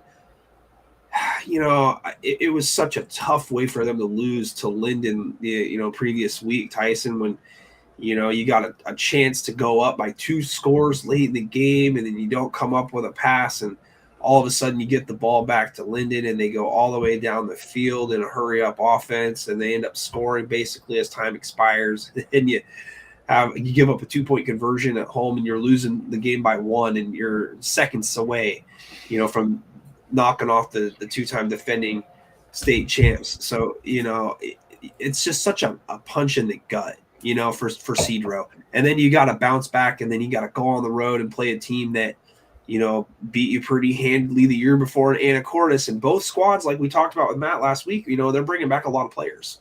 And, Anacortes had some things figured out last year that worked really well against the Cubs, and they were able to do that again this year, except they did it at home. So, feel bad ultimately for Cedro, but at the end of the day, I mean, it just shows you how cruel that league can be. And it's going to be even more cruel for anybody, south of that in the 1A Northwest Conference standings, when we talk a little bit more later about the Nooksack against Linden Christian game. But man, I tell you what, it's just such a tough scenario for Cedro Woolley, and it's so tough to erase that from your memory, that loss to Linden, and then get ready to play another tough team that's from the quarterfinals a year ago that arguably could play for a state championship. We picked Anacortes to win the state championship this year, so I mean, we'll see how it goes. Yeah, definitely. I mean, if there's a good thing to note of that win on the Anacortes front, is they did it without the Northwest Conference offensive MVP of 2022 playing offensively. And it's a testament to kind of where they're at right now. I mean, you don't even have that kind of production in your lineup, and you're still able to go beat a team by 20, a really good team.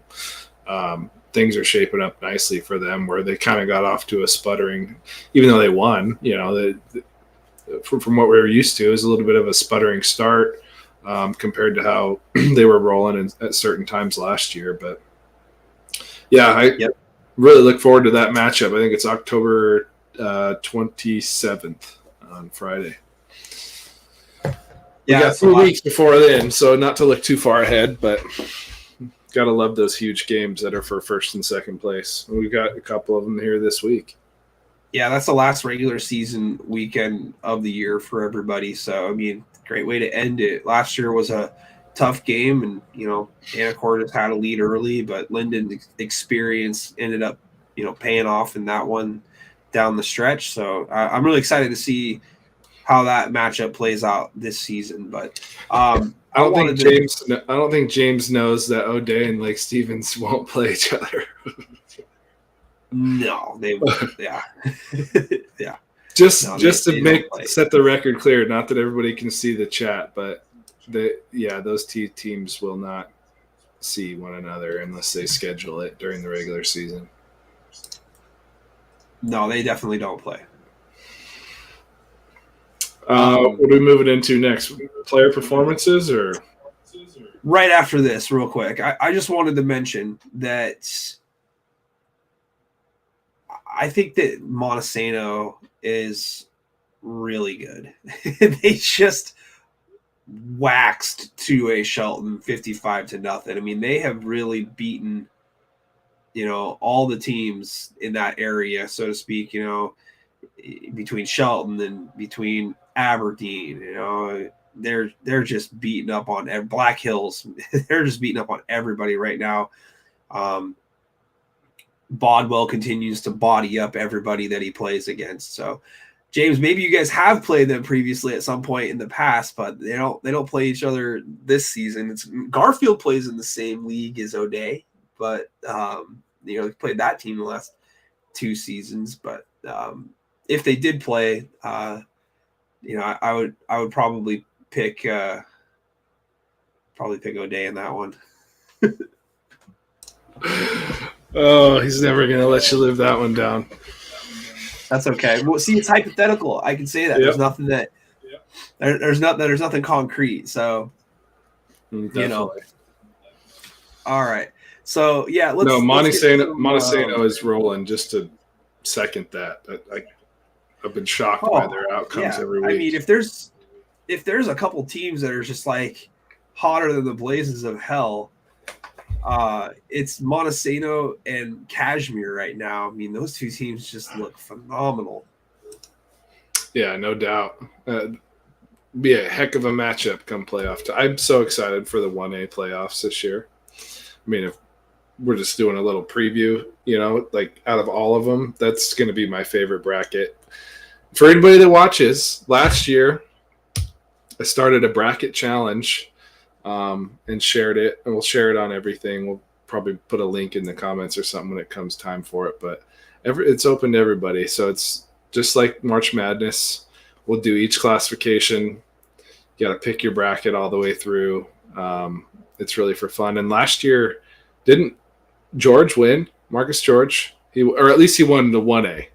There was, granted, we've got 5 different winners. Yeah, he was right there. I think you got second. Yeah, he got right first. I was right there. I picked every state champion correct last year, 5 for 5. Hey, that's but I pretty didn't good. win but I didn't win any of the brackets. Like there was, I can't remember who it was. I think his name was Nate. But he picked like a perfect 3A bracket all the way through. Yeah, I think he got me. That was the one that I was perfect until I think the state championship. All right. So I'm going to start off with some player performances in 4A from last week. So for Puyallup, Kyson Douglas, he had 9 carries for 175 yards and 4 touchdowns. He also had 2 catches for 51 yards. The reason why this is really impressive is because he's also the team's top receiver. So, yeah, that's pretty impressive. Let's see. More for a Jacob Champagne. I mentioned his name earlier for Battleground. Swiss Army knife for the Tigers. He had 47 yards rushing, caught 5 passes, 76 yards, a touchdown. He also had a sack and a tackle for loss in the win on the road against Mount Tahoma. Then for Bothell, Colbert, he's a running back for him, and he had a 27-yard touchdown catch, and he totaled 4 touchdowns in the last 3 weeks of play. So continuing some hot play for Bothell. Definitely. Kyson was the first one I had written down. I've got probably more 4A than anything else. From Arlington, a team we'll talk about a little bit more as far as what they're doing in the rankings. Wide receiver Jake Willis, 6 catches for 117 yards, 2 touchdowns, and he had a forced fumble on defense. And then, I think it was John Manley that picked Rocco Koch. They got a little fantasy football league going in the SPSL. Picked him number 1 overall, and that was a smart move. Koch was 22 of 26 for 352 and 4 touchdowns through the air, and then also ran for 2. So I think that puts him he's had like 6 touchdowns a game. He's got to be close to 30 now overall between right through the air and on the ground. You got any more 4As? 4As? No, that's what I had for the top performances in 4A that I found stats on. All right. Yeah, I've got a few more. Both getting a little reverb. There we go. Both of Curtis's receivers of Coke. Xavier Ahrens, 11 catches for 162. Also had 120 return yards and an interception. And then wide receiver Parker Mady, 5 catches for $149 and 2 touchdowns. And then jumping down to another interleague opponent that's been on here frequently, Tony Harst of Emerald Ridge, 5 catches, $135, 3 of them for touchdowns. And then we've got a couple kids from Bethel. We haven't talked about them yet. Zadrius Rainey Sale, I think a lot of us know who he is. He's a junior being recruited by this, that, and the other all across the country. 15 tackles and a sack, and returned a fumble for 73 yards for a touchdown. And then his teammate Roy Lockley, the third, 24 carries for $188 and a touchdown. Quite a workhorse performance. And there's a kid that's now the career rushing leader for Eastmont High School over here. He's broken a few records recently. Senior Gunnar Peterson, 27 for $180 and a touchdown, and he's done that every single week, taking 25 plus carries a game. I think he's had over 150 per week.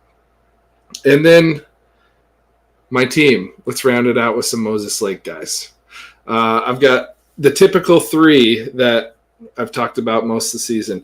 Kyson Thomas, 9 catches for 80 yards, normal stat line, but 3 touchdowns. He's got 13 so far this year. I believe he is leading all scorers in the 4A classification between running backs and wide receivers. And then his receiver mate Joel Middleton, 11 catches for $121, also in the top 5 in receiving. And then this is the most impressive one because a lot of people have talked about Mattson and Skockel and Koch's production as far as quarterbacks go in the 4A class so far. Mattson's got 20 touchdowns. Skockel's got 20-plus touchdowns.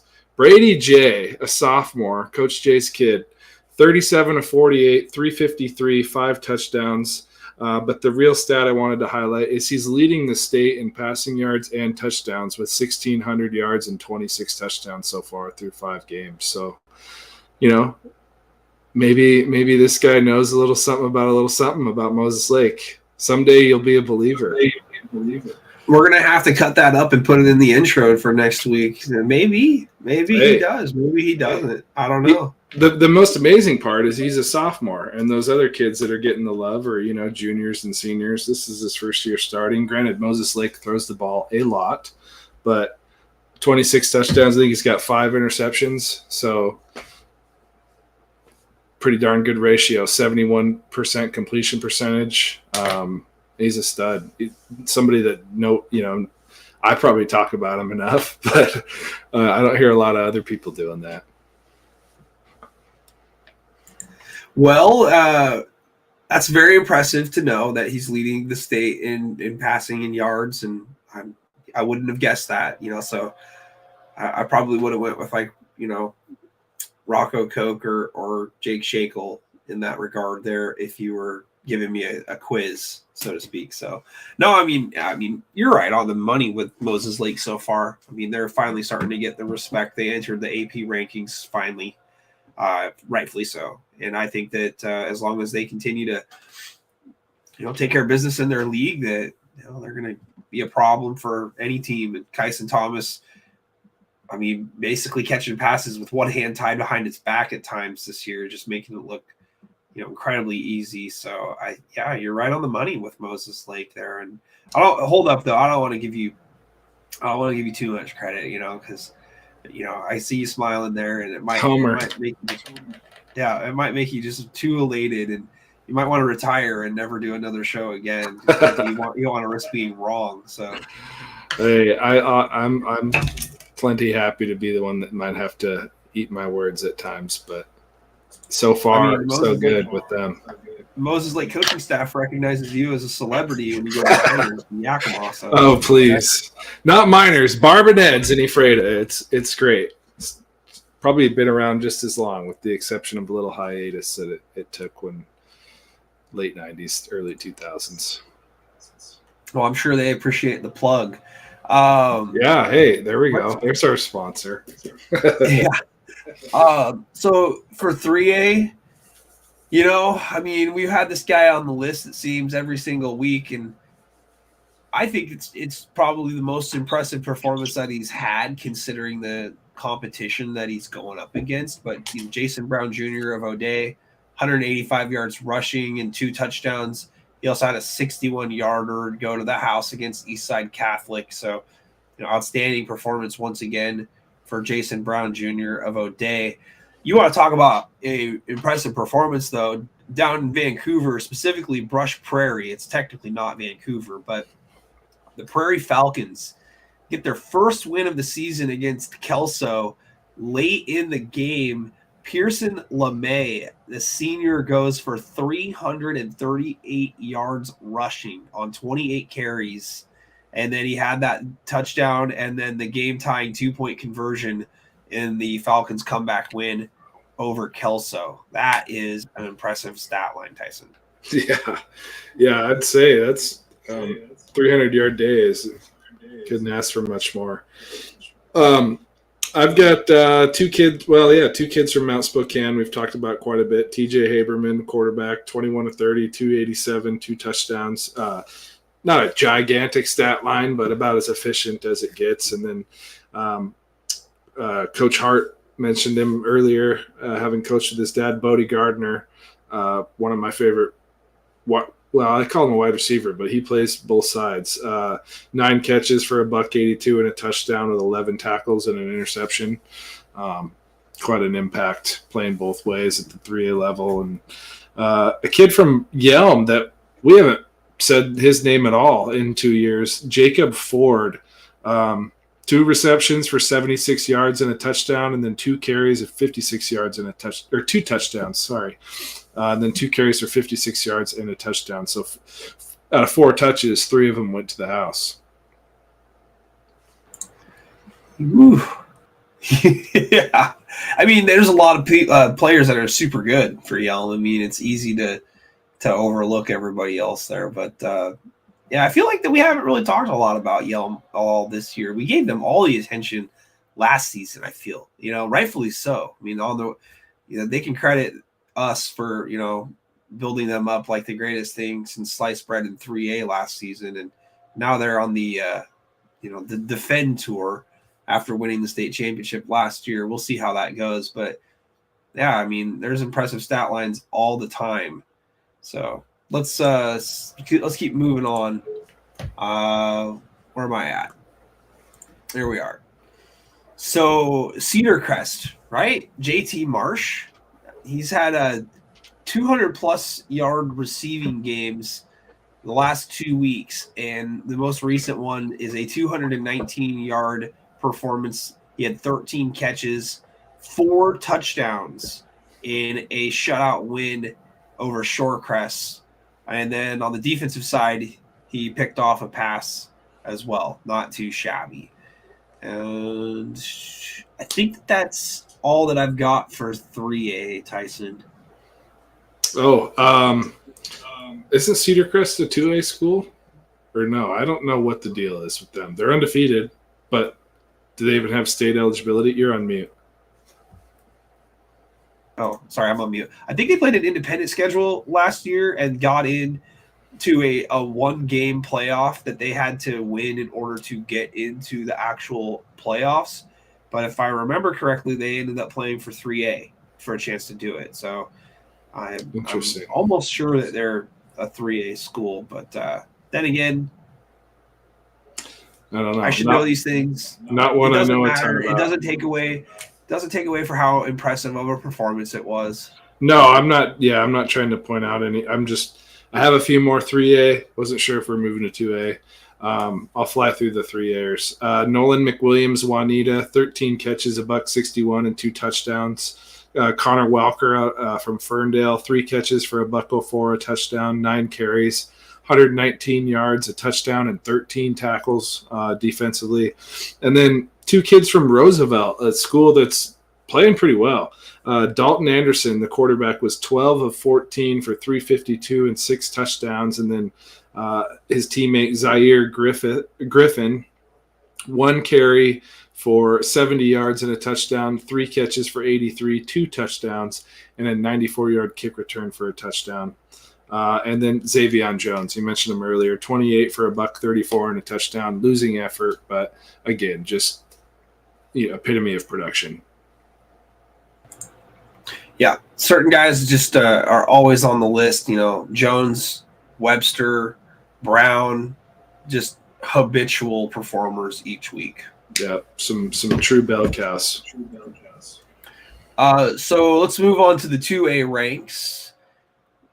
So from down here in the Greater St. Helens League, the game that I did actually from Columbia River, Chris Parkin, all-state baseball player, by the way, Chris Parkin, had 144 yards rushing on 11 carries, 3 touchdowns in the 45-13 win over R.A. Long. One of them went for 47 yards, breaking tackles, and then he gave the too small sign, like Pat Bev did to LeBron last year. So yeah, it was kind of interesting to see. Then in the Ridgefield Washougal game, Noah Stromberg Jr., 5 receptions, 155 yards, and 3 touchdowns in that win over the Washougal Panthers.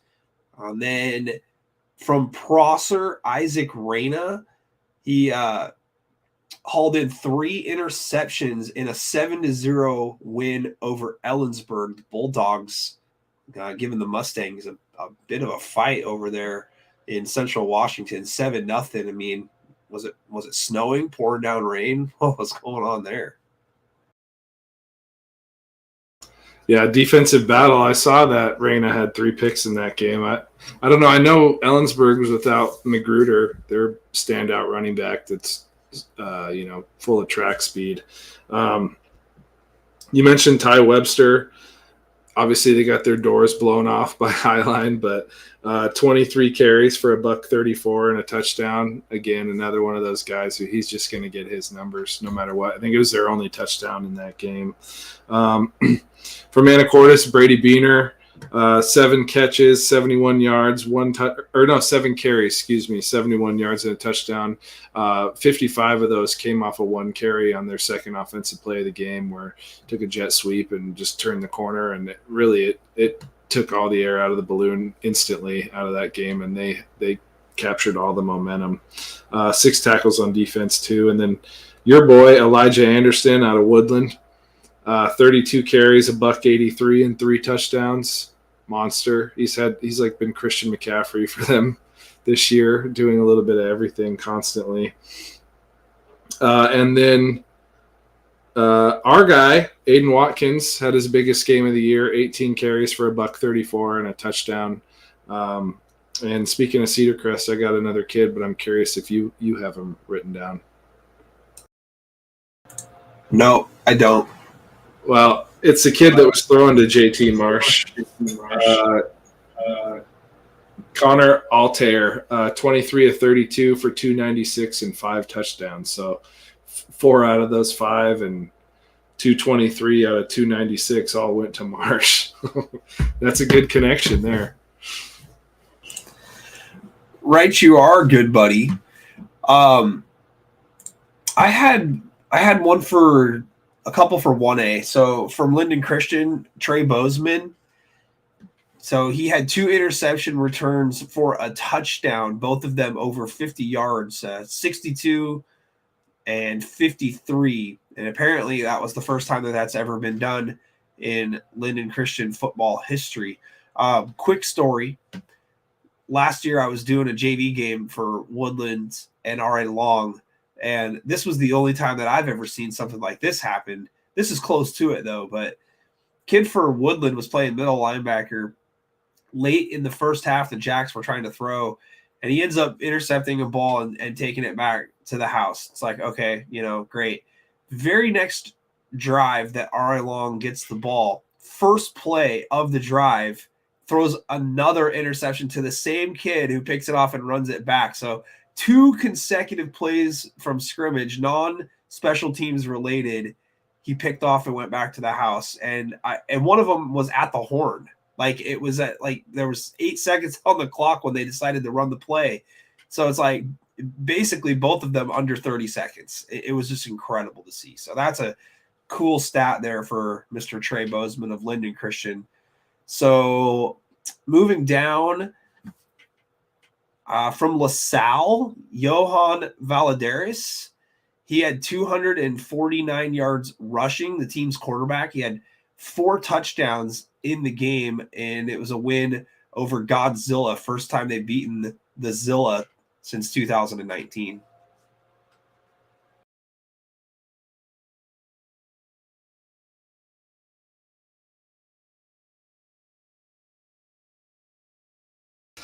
LaSalle. I was saying LaSalle is the real deal. I've liked them since I was putting out those league previews to start the year. That unfortunately I didn't make it past 2A with. It was a lot of work, but I left them off my rankings this week. Only because of Cascade Christian. Well, not to jump ahead, but only because of Cascade Christian's performance against Kings. But yeah. Watch out. They could be a threat, still undefeated. I had only 3 other guys. I had Johan written down, but Jacob Williams from Seton Catholic, 8 carries for 210 yards. I think one or 2 of them were for a touchdown. 8 carries for 210 yards. That's like 26 and a half yards per carry. Yeah, video game stats right there. And then from Life Christian Academy, quarterback Jabez Boyd, 10 of 16 for $141 and a touchdown, and then 6 carries for 107 yards and 2 touchdowns. And then this kid, I mentioned him a couple weeks ago from Cascade Christian, Bison Vasquez, 16 tackles, 1.5 for a loss, half a sack. Great game. But last week, he had 7.5 sacks in one game. You see, Efren had another good play for Prosser this last weekend too. So probably played a huge role in their win. Oh gosh, we have a stat line get put into the comment section on X from Nick Schmidt.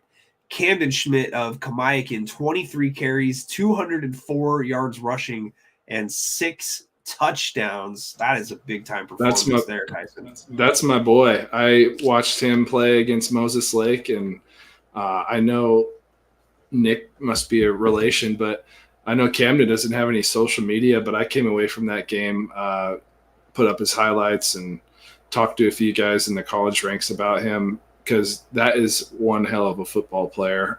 He only had like 5 carries in that game against Moses Lake, but every single one of them were physical, productive.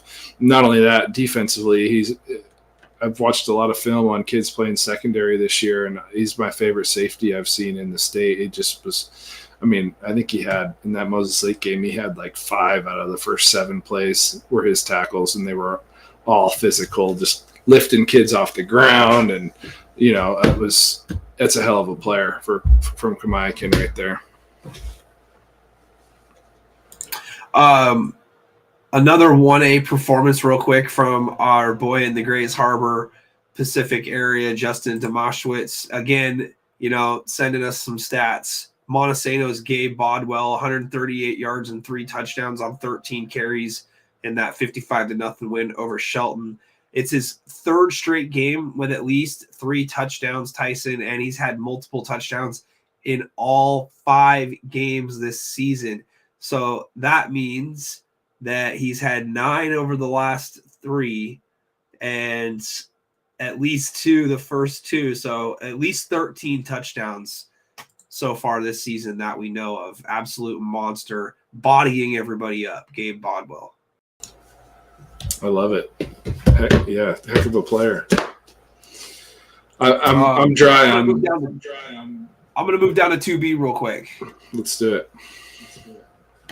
Our boy Aiden Brown continuing to just dominate defenses for Kalama. 485 yards passing and 4 touchdowns, 65 yards rushing and a touchdown in a 36-7 win over Stevenson. Does it ever stop for Aiden Brown? No, and his teammate Bright Bill has gotten healthy again. Apparently he was nicked up to start the year, but 203 and 3 touchdowns out there at wide receiver from Aiden. That's quite the duo there. Both are tremendous athletes. Yeah, definitely.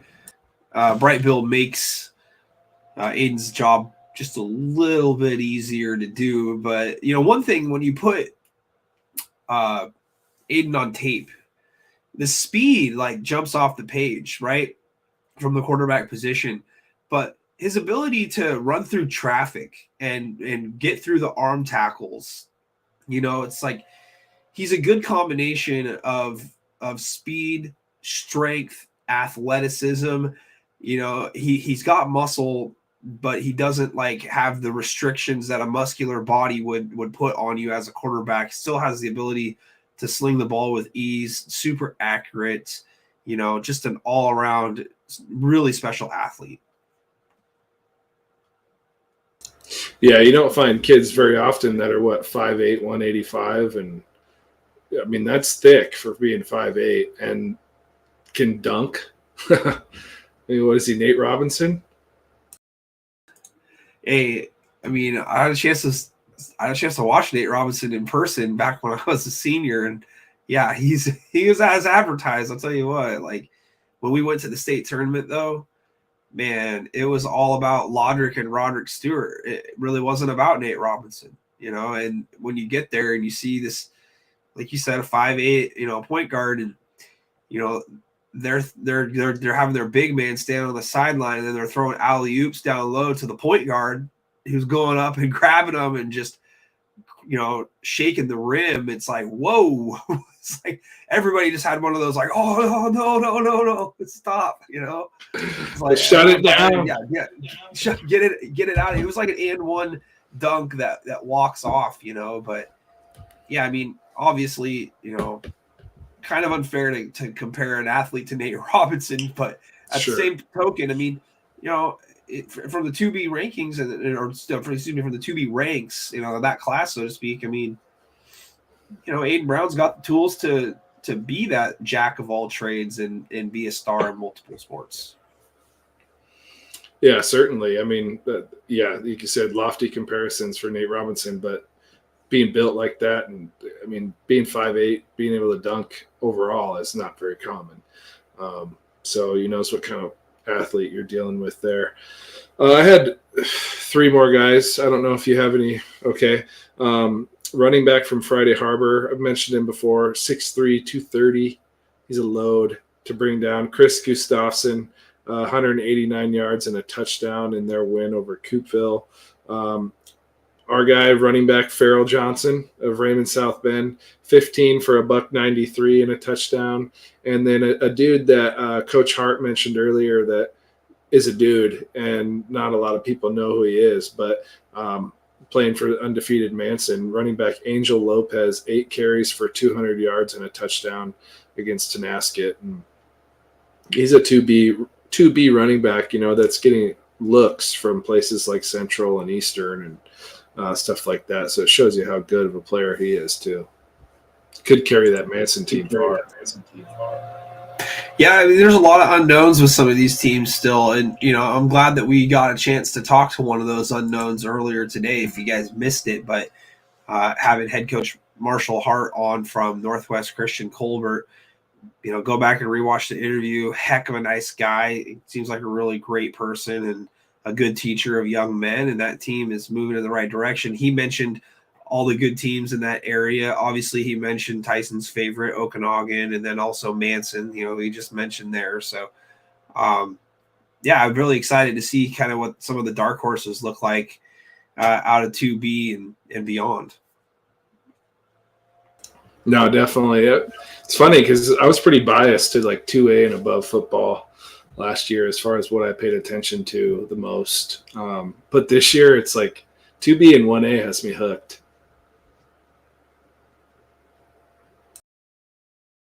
Well, rightfully so. James thinks that the Huskies are going to beat the Ducks, and that would make him very happy. Well, that makes 3 of us. James, don't you like by default have to be a Duck fan since you're such a Lake Stevens homer? I mean, you got right? I mean, Jaden Lamar, maybe Jay Sean Lamar. I guess recently that's all I can think of, but still. It's like being a split household if you see a kid go somewhere. I mean, if someone from Anacortes or Ephrata went to play for the Ducks, I still would root for him. Who am I kidding? As you can see, it's my first ever Husky jersey. It still fits. It used to be signed by Locker, but it's faded just to a little purple Sharpie now.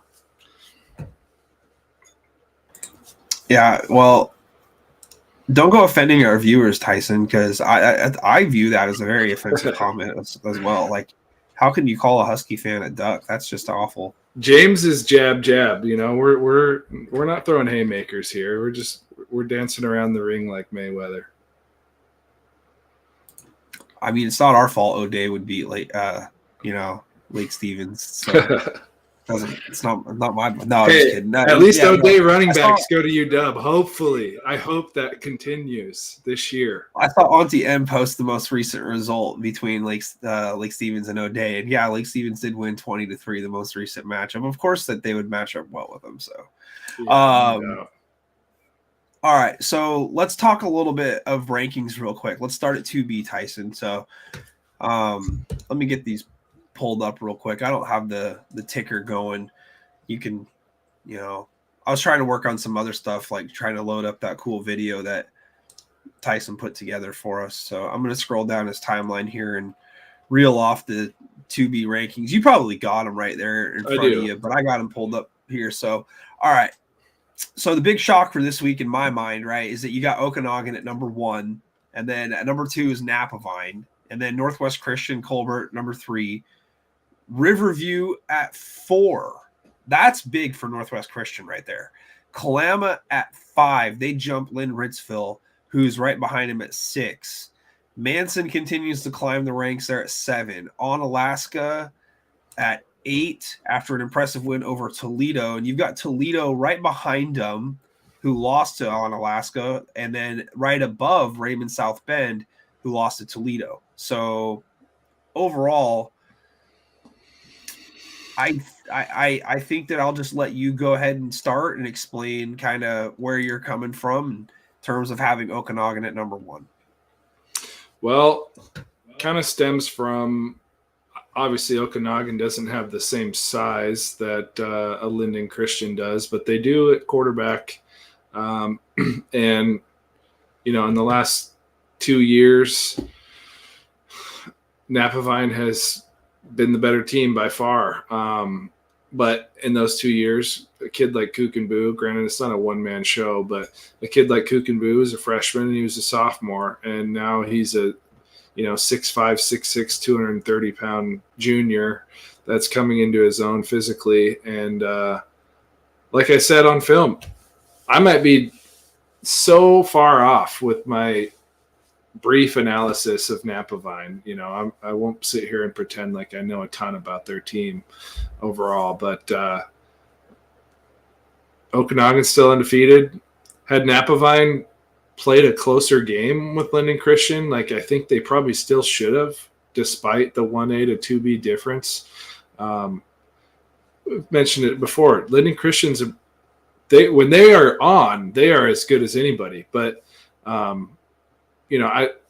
maybe it was just a game where Linden Christian was totally on, Napavine was completely off.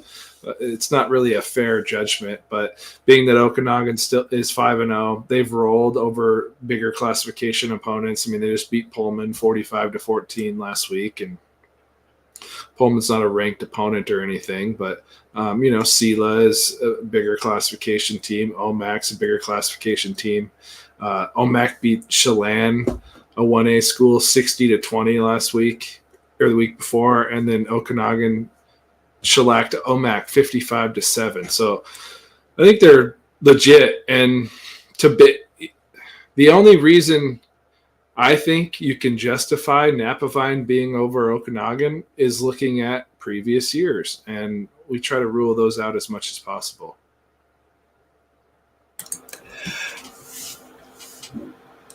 Well, after hearing, where you're coming from in terms of the resume of wins so far that Okanagan has had, I'm not going to come up here and deny that, right? I'm not going to sit here and pretend that those aren't impressive wins, because they are. Pullman is a 2A school. We're talking a couple classifications up, and that's an impressive win no matter how you slice it or dice it. Anytime that you're taking on a team 2 classifications up and getting a win, that's big time. And then, like you mentioned, with the result of OMAC beating Chelan, right? I mean, you take that in consideration, a 40-point win, when you're scoring 60 and then you're beating that team 55-7. So, I mean, it's hard to not argue against the results so far this year when it comes to not playing the team that you're directly compared with. In this regard, I would just say this, Tyson. Linden Christian is not like your average, 1A school. And if you look at how many games they've played this year to where they're playing, the toughest of tough, right? Like, it's not unfathomable to think that, Napavine just kind of, had one coming to them. And Linden Christian needed something to feel good about, considering, they've endured 3 losses already on the season, right? They've lost to, or maybe just 2, right? So Royal, they lost to Royal, then they lost to Lakeside, right? Right. So it's, you don't want to risk, losing another one at this point. And I guess it really doesn't matter if you get into the postseason, right? But they're already playing for their postseason next week against Nooksack. When you got Napavine playing Linden Christian on the road, and they haven't had the schedule that I would say Okanagan has had to this point to get ready for that matchup with Linden Christian, it's a big jump, right? So, like, I talked to a lot of, I'm not going to try to compare football to girls soccer, right? But it's a good analogy, because I was just talking with, one of the head coaches from one of the local teams down here, and, the Greater St. Helens League for girls soccer, you got the defending state champions in Columbia River. Hawkinson's been to the semifinals, right? Ridgefield's been to the semifinals. In fact, those 2 teams played each other a couple of years back. And then you've got 4 teams in the league that you're forced to play twice a year that are lucky to win 3 matches the entire year. And when your schedule lines out to when you're playing those 4 teams 4 consecutive games, and then you make the jump to, one of those teams that's playing in the state tournament and the state championship games and the semifinal rounds the next week, it's a huge difference in that jump and that level of preparedness that you need to take on a team that's in the upper echelons, right? So, I mean, I'm not going to be an apologist for Napavine, okay? But they have just as impressive of a streak over the last couple of years as anybody. I think the only streak longer heading into this last week was Royals last year, which was ironically snapped by Linden Christian, right? Yeah. So you got to look at LC, as a totally different animal. Yes, they're just 1 classification up. That's a long trip to make, for a team from Napavine to go up there and play that game. I'm not going to make excuses, but I'll tell you this much, right? Let's reserve our argument, right, for this next upcoming week, because not this weekend, but the following, Napavine's going to take on Kalama. That is going to be a great litmus test for both teams to see where they're at. And, they played a fairly competitive game at times last year. Napavine ultimately, won by a comfortable margin. But I see where you're coming from. I watched your tape that you sent me on Okanagan. It cannot be denied how physical they are at the line of scrimmage. And it cannot be denied how good the quarterback is at carrying out the option offense, making it very difficult to read. And if you're able to do that, then you're going to be very, very, very tough to beat. That deception level mixed with his power. If you're on the wrong foot, if you're on your heels and he's running straight down at you, good luck, right? Once we get to the point to where the weather starts to play more of a factor, and you've got soggy field conditions or a wet football, anything goes at that point. I think that they're so close that I don't really have that major of an issue with you having them at number one, because like last season, we came into this season, we said, hey, these two teams are clear cut number 1 and 2, right? It doesn't matter what order you put them in. They're going to play each other and they're going to settle it on the field. So for right now, let's just stick Napavine here. Let's stick Okanagan here. And eventually they're going to settle it on the field. Yep. I'm not so certain that that's going to be the case this year after further review. As we're getting about that halfway point, Tyson, I mean, I can kind of see the gap closing a little bit between those two schools and the rest of the field, let's say. And, I would not be shocked if a team like, NWC is in the conversation. And I still think very highly of Kalama this year as well. So we'll see where it goes, and after seeing how good that, On Alaska just played against Toledo, and then you go back and you look at the game that Napavine had against them, I don't know, man. I mean, I think you still got to feel pretty good about where Napavine is at. And I think that the fact that they haven't lost a game to a 2B opponent in over 2 years, they should still be considered the best team. That's just where I'm at on it. So, no, I get it. I'll be the first to, I've said it time and again, I'll be the first to admit my bias implications on all that. I think I like the story. I have a love for Okanagan County, and I just think that he is the most unicorn-like player in the 2B class, outside of maybe Aiden Brown. But shoot, 6'5", 230, 240-pound quarterbacks that can run and throw. I think he's just developing as a passer. He was starting quarterback all last year. Obviously a sophomore. Obviously Napavine got the best of him in this title game. And then this year they were going to move him to tight end because they're like, we lost our big wide receivers. We need someone to throw to. So he started the year off playing tight end and kind of that tight wing T type offense. And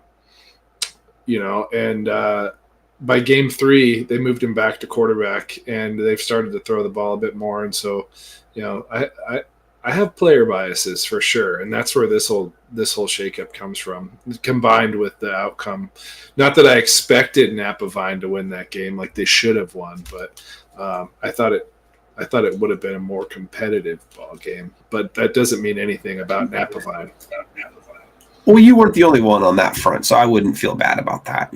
I mean, I picked LC just because I figured that they were way more desperate, needing to get a win and get back on track. You don't want to lose 2 home games in a row and head into the big showdown against Nooksack on a losing streak. So, I mean, you want to try to get something that you can put on film to show your guys, hey, this is what Linden Christian football should look like. And they got exactly what they needed in that form last week in the win against Napavine.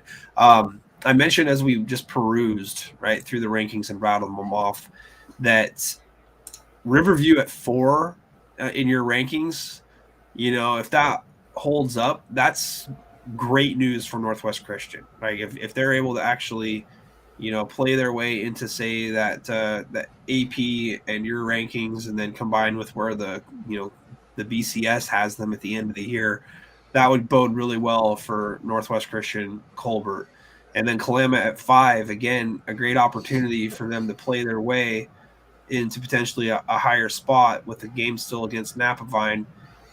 Big game coming up this week. They play at home to Onalaska. So 2 straight weeks are going to be very tough for Kalama, but with wins in those matchups, they could continue to climb the rankings as well. So any final thoughts before we move to 1A?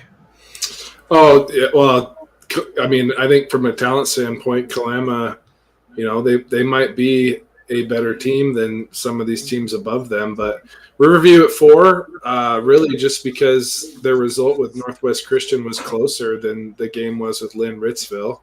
So Ritzville ends at 6. Manson's really the biggest outlier that's unknown, sitting down here at 5-0, and then you touched on it at the beginning. Onalaska, Toledo, Raymond, South Bend. They're basically in that order based off of a who beat who. And Onalaska is the newbie to the top 10. And I mean, just last week, Raymond, South Bend was 6.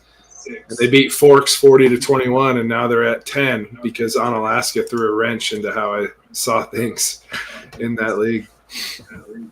Yeah, very tough league in 2B, that's for sure. So, I mean, we'll see where it goes from here, but a lot of depth. I'll say that. When you got Raymond, South Bend, Napavine, Toledo, PL Willapa Valley, Onalaska, Kalama, Ilwaco even.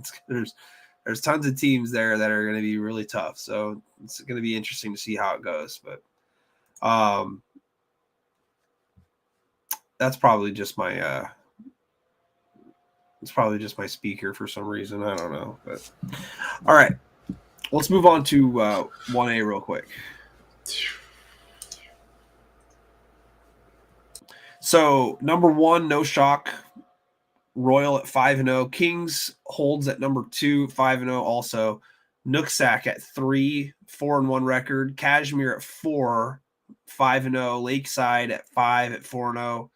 Montesano at 6 at 5-0. La Center at 7 at 5-0. Quite a few undefeated teams, by the way, here in 1A still.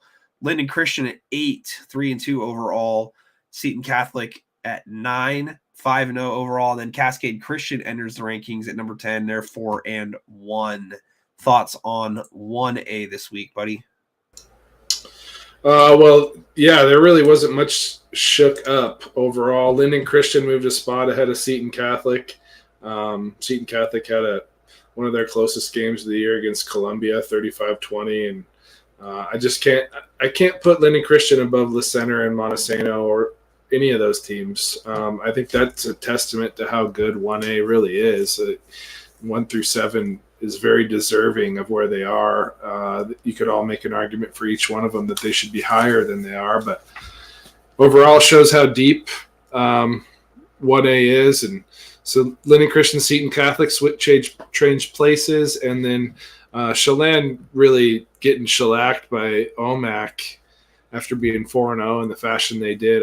They obviously had to be removed from the top 10, and Cascade Christian jumps up into that 10 spot because they went and played Kings at home or at Kings and lost by 2. And, Kings is a team that beat Nooksack Valley by 2. But it was tough for that 10 spot. I really, I mentioned it earlier, I really had my eyes on LaSalle for that spot too. And ultimately I gave it to Cascade Christian because of their performance against number 2 Kings. In a loss. So, well, my initial thoughts, buddy, are I think that Montesano is really good. I already mentioned that earlier. Right? I think Montesano is probably better than the 6th spot. There's a lot of really good teams in 1A, though, at the same time. So, I mean, we can't just, straight, assume that they would beat the teams that you've got ranked above them. You've got Kings above them, Nooksack Valley above them. Those 2 teams have played this year. Very, very, very, very close matchup. Lakeside and Kashmir. I mean, Lakeside with a very impressive win so far this year as well against Linden Christian. Kashmir, very impressive wins so far this season. Dusted Ephrata last week, a playoff team in 2A from a year ago. I like what Montesano has been doing, though, because they've been consistent all season long. There hasn't been any signs of a letdown. If you look at Aberdeen, where they're at, I know that they entered into your 2A rankings. So, they blew the doors off of Aberdeen as well. They've beaten Shelton. They've beaten Black Hills, another playoff team from a year ago in 2A. I really like, the carryover from last year to this year. Montesano only looks better. La Center still holding, strong at number 7. I think any one given week in spots 2 through 8, you could be looking at, a variety of mix and match upsets, with Kings and Nooksack already playing that 2-point game. How would a Kings versus Lakeside matchup go? How would a Kashmir versus Montesano matchup go, right? Throw the center against Nooksack. I mean, the list goes on and on. The combinations are endless. I think that's really up in the air. Royal still considered to be the best like overall team in the state, pound for pound, in my estimation. I think that it's going to be still a very, very, very difficult task for anybody to dethrone them this season. Yeah, certainly. The quarterfinals are going to be wild in 1A because, like you just said, 1 through 8 is, I mean, you could argue any of them should be higher than they are, but then how do you put them higher than the team that, you know, in my estimation, the biggest surprise in the whole class so far is Kings just beating Nooksack, because I, like 2B, I really thought that Royal and Nooksack, there's a lot of good teams in 1A, but I really thought that Royal and Nooksack were the cream. And, you know, then you've got tier 2. But I feel like you could pretty much throw all 1 through 8 in the same pool. I'd be really, really interested to see like a Kashmir and Royal matchup. You know, I think, was it last week or maybe the week before, talking about Royal is number 0, right? And then it goes 1 through 7 after that. And so, but they can be beaten. Linden Christian showed that last year. So it's going to be, that's going to be such a blast come quarterfinal time. And when it's down to 8. Absolutely, my man. I'm looking forward to it for sure. And, you know, like I said, we're going to have a tournament structure. Like, right, if you put 1 through 8 in the tournament right now today, I think it'd be very, very entertaining and very difficult to figure out who's going to win. So big time.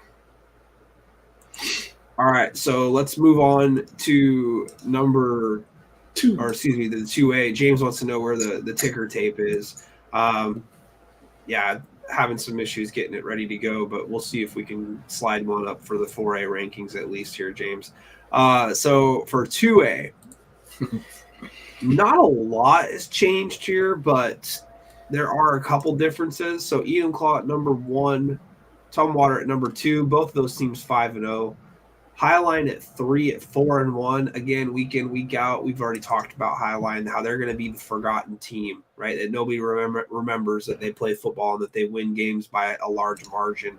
You know, when you look at what they did last week to Sammamish, I know I'm kind of getting out of the line here with the rankings, but 56-6 against a team that's got a super good running back like Webster. So, I mean, crazy to think that Highline is just hanging out there at number 3, right? And then Anacortes undefeated, still 5-0 at number 4. You flip-flopped Anacortes and Linden this week. Linden's at 5 at 4-1, and then North Kitsap at 6 at 4-1.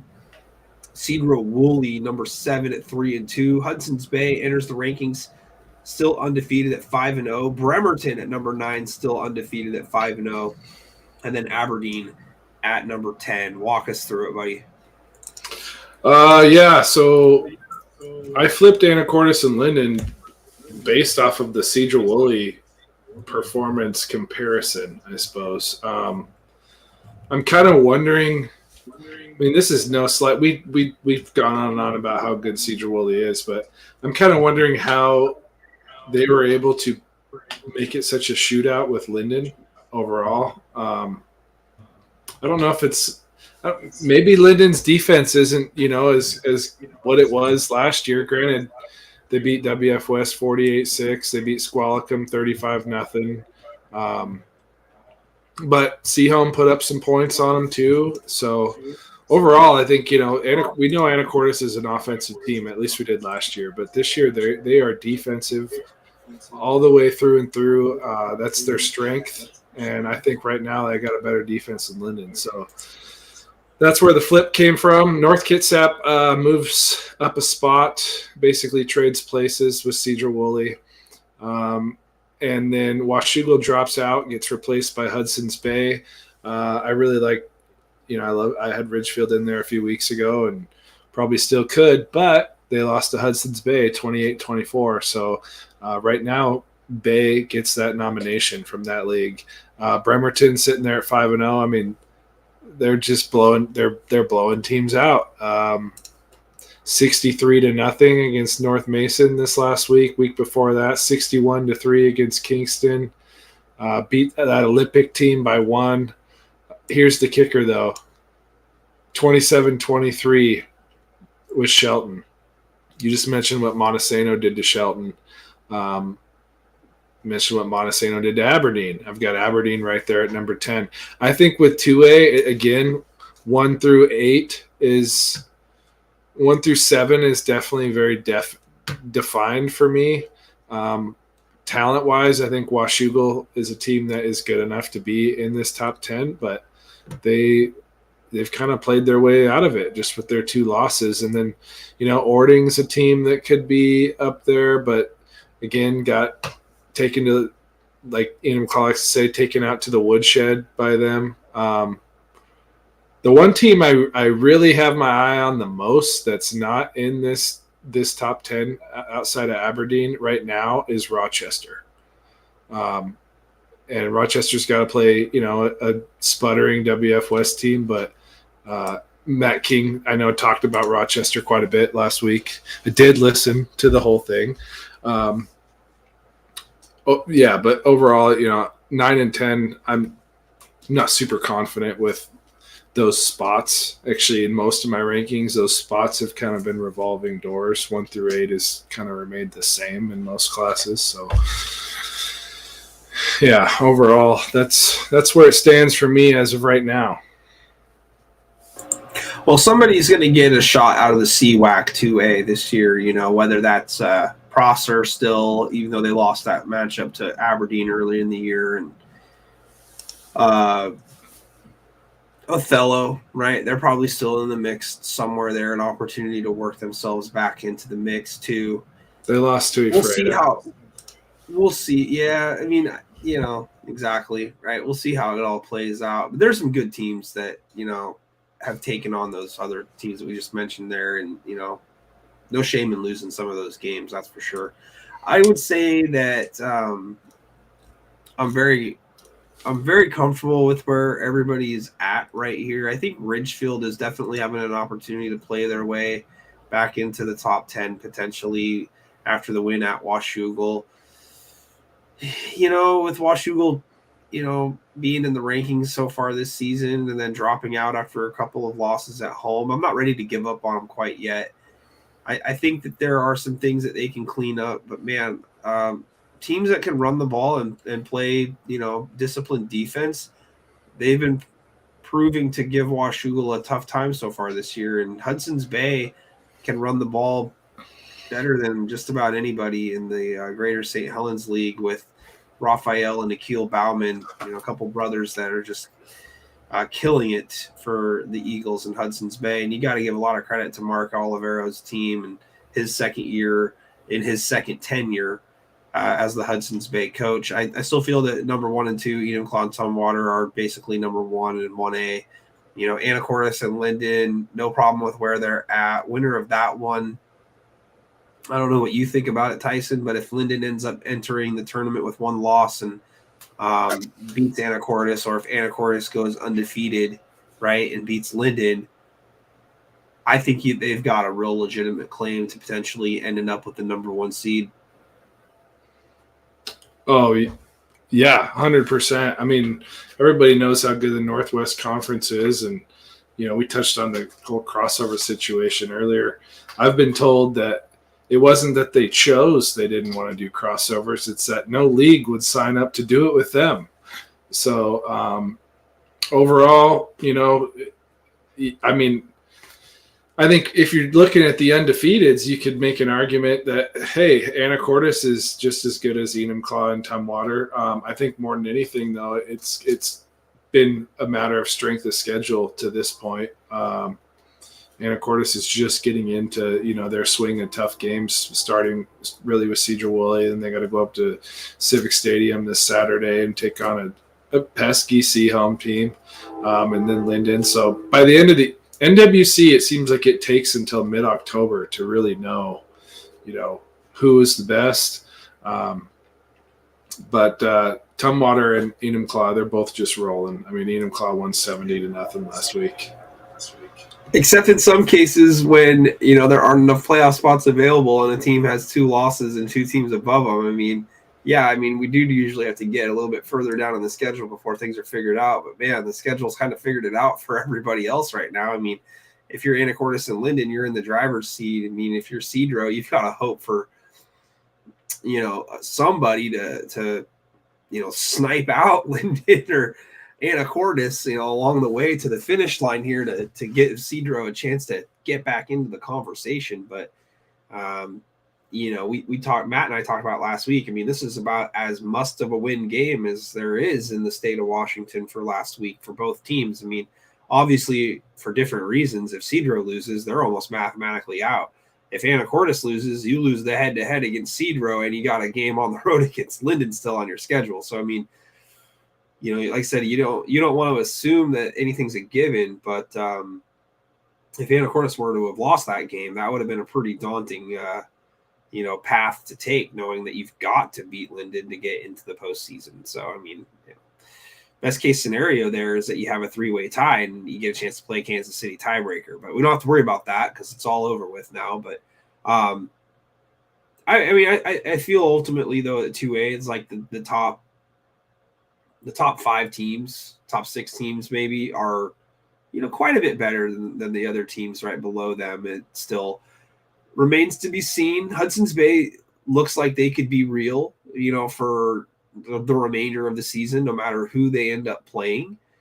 But, I still feel that there's a slight drop off, and I'm kind of like excluding Cedro in that conversation just simply because of the fact that they're probably not even going to have a chance to make the postseason. But, if you're putting Bremerton or you're putting Aberdeen up against, any of those teams above them, I'm not going to feel super confident, picking an upset in that situation there. So, I mean, no disrespect. It's just, I feel it's very top heavy right now, if that makes sense. Yeah, I'm 100% with you. That's what I mean. 9 and 10. I think there's 6, 7 teams I can throw into those spots, but I would feel like they would be big dogs to anybody that's ranked above those places. All right, buddy. Let's move on. We got 3A rankings to talk about. So let's see here. I think I got it all situated. So, yeah. O'Day, number 1. James loves to see that. Yelm, number 2. Eastside Catholic, number 3. Bellevue, number 4. Arlington at 5. Monroe at 6. Both of those teams still undefeated. Kennewick sustains their first loss, 4-1 there at 7. Mount Spokane at 8. Garfield at 9. And then Juanita at 10. Mount Spokane and Juanita still undefeated as well. O'Day, rightfully number 1 this week. Eastside Catholic, it doesn't look like you've got them dropped off too far. I would say that between Eastside Catholic and Bellevue, you could flip-flop those teams. But I would ask you, right, and because you're the one putting these rankings out, at what point are you willing to put, say, Arlington and Monroe above Eastside Catholic and Bellevue at all? Like, is there a point where that happens? Because Arlington's beaten everybody that they play by a ton, and Monroe is still very good as well, and neither of them have a loss, and Eastside Catholic and Bellevue both have 2. Yeah, no, I'm not on mute. I thought I was. Overall, it's kind of like the argument you had weeks back about 4A. It's like you've got Lake Stevens League, which I look at like Arlington's league. Arlington is a bit tougher with Ferndale and Pilchuck, but Monroe, for example, Monroe's clearly the cream of their league. But then look at that league and compare it to the Metro, and it's like, I mean, I don't know. It's hard to say. Monroe was undefeated going into the playoffs last year and really got their doors blown off immediately.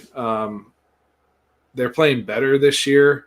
Arlington, like you said, they have just demolished everybody in their path so far. And I think it surprised dang near everyone besides the people that are from Arlington, because they lost some stuff last year. They weren't a notoriously offensive team overall, but least points they've scored is 42 against Stanwood and Getchell, both very formidable. Excuse me, I was confusing Getchell with Pilchuck, who they've have this week. But then they rounded off with Oak Harbor and Inglemore. So if I'm looking at it on paper right now, considering what they did to Ferndale and what Ferndale did to Pilchuck, Arlington's going to be undefeated come the end of the season. And, Bellevue could go down this week to Juanita, or Eastside Catholic still got to play a few good teams. Nick's hemming and hawing over the Juanita Bellevue thing, because the first week I put him in the rankings, he said, "Oh, is that a clout shout out to Juanita or some sort of homerism?" But no, they're legit. So I think if either one of Eastside Catholic or Bellevue is to lose again, estimating that Arlington will be undefeated, they definitely could be in the 3 or 4 spot. What if Bellevue wins by 10 against Juanita or 7? I think it says more about Juanita than it does about Bellevue. I mean, look what Bellevue did with Lake Stevens. I love it. Lake Stevens. You're ready to spin the yarn. I love it. Yeah. Yeah, I mean, I think that Garfield's got the biggest opportunity this week, with a game coming up against Eastside Catholic. I mean, there's your scenario again, right? You're going to say that this says a whole lot more about Garfield than it does about Eastside Catholic, when Eastside Catholic's sitting there with 3 losses at number 3 next week. So who knows? No, well, if that's the case, if they lose again, they're not staying where they belong. But both Bellevue and Eastside Catholic's losses, I mean, Eastside Catholic to Orange Lutheran, who is a powerhouse in California, and then O'Day, powerhouse here in Washington, and then Bellevue's losses are Lake Stevens and Central Catholic. Again, it's like those 2 teams that both those 2 teams lost to would beat any other team in the state. So even though they have 2 losses, I don't really look at them as, the record doesn't reflect the quality of team that it really is, because I truly think 1 through 4 is tier 1 in 3A. Arlington could join that ranks. I think Monroe, Kennewick, Mount Spokane, kind of all in the same realm. Garfield, they're in that same realm with them. And Juanita is kind of like the sneaky team that, we don't know how good they are yet. We know they're undefeated, but and then you got the Gig Harbors out there. Lincoln looks like they're maybe getting things moving back in the right direction. Roosevelt, I think week 1, Monroe didn't beat Roosevelt by much. It was 34-25, and everyone's like, "Ooh, Monroe's not very good," But Roosevelt had, 70 last week before that, 56. They've put up 47 plus the last 4 weeks. They're a pretty good team themselves, but 10 spot in 3A is just like the last 2 spots in 2A.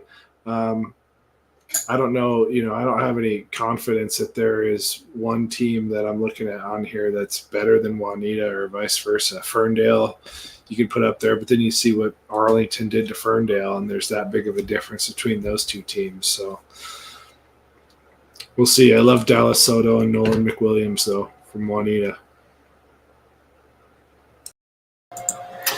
All right, let's move on, buddy. The cream of the crop, the 4A rankings. Graham Kapowson at number 1, Lake Stevens at number 2, Skyview at 3, Curtis at 4, Bothell at 5, Emerald Ridge 6, Moses Lake 7, East Lake at 8, Camas at 9, and then Chiawana back in the top 10 at number 10. So Graham Kapowson survives an overtime matchup against Sumner. They hold their spot on Tyson's rankings at number 1, and obviously James's favorite team at number 2 there. Skyview still really good at number 3. Man, Curtis has got to be probably lumped in with Anacortes. I mean, you're talking like two of the best 4 seeds potentially, in the state tournament history. I really like Curtis, by the way. I'm really excited for this week's matchup. Graham Kapowson and Curtis get together. It's at Curtis. That is going to be an absolute showcase game. Bothell at 5, not too many spots below Skyview, and then Emerald Ridge there. Moses Lake. I think East Lake maybe has, a lot of momentum going in their favor, still undefeated. I might have them above your boys from Moses Lake right I thought about it. But, I mean, ultimately, I don't mind, them being right next to one another. Camas, good spot at number 9. I thought Battleground is deserving to be at number 10 here. They entered the AP top 10, and Chiawana at 10, I got no problem with. Beating an undefeated Kennewick team is impressive. There's a lot more depth in 4A than people give credit for. So, I mean, I'm really overall pleased with the rankings. So with Skyview and Curtis both being undefeated right there, it makes it very difficult to get above that Graham Kapowson and get above that Lake Stevens. But Curtis has a way to play their way above them this week. Yeah, and it would drive James nuts, but if Curtis beats Graham Kapowson, they might be number 1 next week. Not even trying to poke the bear on this one. You just look at the wins. Excuse me, I got a frog in my throat. But you look at Curtis's wins so far, going back. I mean, Bellarmine Prep, we expected him to win that. Beaten Emerald Ridge by 16. A team that was right there at the end last year. Bethel was probably their closest game they've played so far, 35-20, or besides Sumner, excuse me. But we saw at Sumner how they played Graham Kapowson. Honestly, I think if Sumner was in Lake Stevens League, they would probably be their number 1 rival every year easily. They are no slouch, that's for sure. And then, week 1, Curtis blew the doors off of Olympia. But if Curtis can beat Emerald Ridge and Graham Kapowson in a league that people are just going to beat up on each other on, and, at the beginning of the year, probably have Graham Kapowson and Emerald Ridge 2 out of the top 3 teams along with Lake Stevens. This is just it's hypothetical in a way, but, I look at, say Curtis beats Graham Kapowson.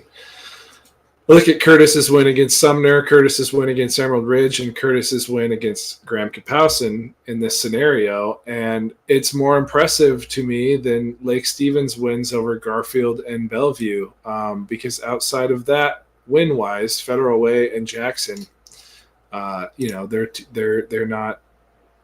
not the top echelon of talent like some of those wins Curtis has had. So this is just a scenario to kind of get your brain churning, but Curtis is that hot right now, and they probably have the best player in the state on their team, pound for pound. I'm sitting here. We have not rehearsed any of this and talked about any of this. I'm sitting here, and I'm like, don't do it. I'm like, don't say it. It's like Curtis beats Graham Kapowson. I can see them leapfrogging Lake Stevens next week in their rankings. God, it's not even personal, I swear. James is going to excommunicate us. He loves it. But no, this is all No, he doesn't. He doesn't love it. I'm telling you right now, he does not love that. But, listen, all seriousness, right? I think that Curtis really is a really, really, really good team. And when you've got a really good player like Rocco Coke, not Pepsi, anything can happen, right? Madsen, quarterback for Lake Stevens, has done a phenomenal job this year. Still a young guy. I think that they're a very, very, very good team. So I got no issue. Lake Stevens is defending champions. We should put some respect on that, So. Definitely. No, I'm not saying they're any slouch. It's just it's more of a testament to how good of a year Curtis is having overall and how competitive that league is. And it's like the SEC of Washington. in terms of you got the Alabama, the Georgia, the LSU type programs that are perennially there every single year. If you can survive that gauntlet and go undefeated, holy cow.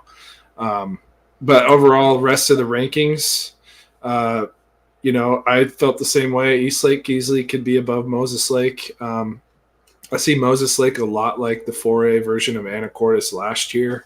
I don't think, unless you knew a lot about who they had on their team, you probably didn't expect them to make the run that they did in the long run. So I could go on about Moses Lake. Probably already have a bunch too many times, Nick would say. Camas stays at 9. They've been there since that whole Yelm performance. And Chihuahua moves back up into it just because the last couple of weeks they've had good wins. Richland's no slouch either. Kennewick, as we know, is undefeated. Granted, it's a 3A school, but yeah, definitely looking at Battleground. I kind of just want to see Battleground this week versus Lakes. It's a 3A school. They obviously beat Mount Tahoma already. Mount Tahoma beat Lakes. One would think that would translate, but who knows? And then Eastmont, Gonzaga Prep, Kennedy Catholic, Mount Si. I mean, there's a lot of schools that are, I think, let's put it this way. 4A, round of 16, will be by far the most fun of all the rounds of 16. I don't know, man. I think 1A might give them a run for their money, honestly. But I will say this: I think that when you look at the top 10 rankings that you got put together here, I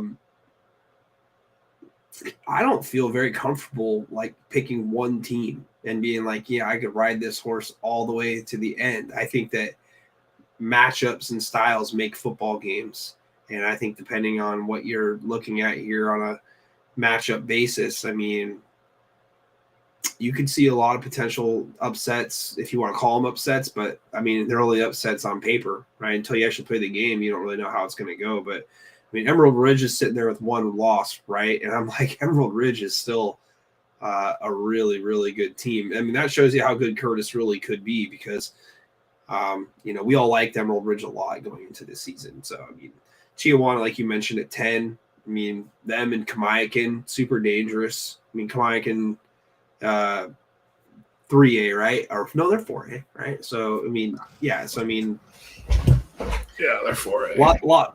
Lot of teams, man. A lot of teams. I'm excited, but look out for Gonzaga Prep too. Eastlake in the weeds. It's if Eastlake wins this matchup coming up this week, I mean, they're in the top 5. So we'll see how it goes. Oh, definitely. No, there's, I mean, like I said, 10 through 16, I think, is going to be tougher schools than a lot of the 10 through 16s in the other classifications. But I'm so excited for that Curtis Graham Capacity game. And like James brought up, really excited for Eastlake and Lake Stevens. I think that's going to be a low-scoring game overall, honestly. Eastlake seems to have a pretty tough defense. It'll be as tough of a test as you can get. James is going to be in attendance at the Eastlake game, so we're going to talk about that in just a second. Let's rattle through our top 20 games of the week. Let's start with the game of the week here, Tyson. Number 1, Graham Kapowson at Curtis, right? So voted on by me, the foremost authority here. I really think that this is a great game, and I don't think that I'm going to get any pushback from you on this one being game of the week when you've got your number 1 for 4A going against a team that's undefeated in Curtis that's already got the win against Emerald Ridge, and Curtis gets this one at home. It remains to be seen who the best player is on the field here in this one. I really have a hard time thinking that Graham Kapowson is going to just come in and win this game like, we probably thought would have happened at the beginning of the season. But when you look at how Curtis has been able to get timely defensive stops as well and the big performances, if you go back to that Emerald Ridge game, they have the type of defense that can, keep it within moderation, somewhere in the high 20s, low 30s, which gives Rocco Coke, not Pepsi, a chance to continue to work. And he's just such a problem, man. And Curtis with the home field advantage. I mean, I'd put the line at this one at -2.5, and I would probably go with Graham Kapowsin is the favorite, but I like, the home team here. And if you want to call it an upset, call it an upset. But I'm going to go with Rocco Coconut Pepsi and Curtis. Hey, I thought I was going to be the only one. I just can't not root for that kid. After the story that Manly wrote about him, what he's done so far this year, frankly, call me a fool. I don't even think it's going to be a close game. I think Curtis actually, stylistically, like you mentioned, Sumner kind of gave a good blueprint for Graham Kapowsin last week. They played 3 high safeties the whole game, or most of the game against them. Granted, Graham Kapowsin still scored 38, but I think Curtis has a better defense than Sumner, and they've got a quarterback that is efficient throwing the ball, but when you can hand it to Rocco 25 times a game and he can they can take the air out of the ball and then make Graham Kapowsin have to beat them short. I just see it as a formula where Curtis is going to win also. So if I had to throw a score on it, I'm going to say 35-20. And if anybody wants to, clip that, and go ahead. I'm fine being the fool, but I can't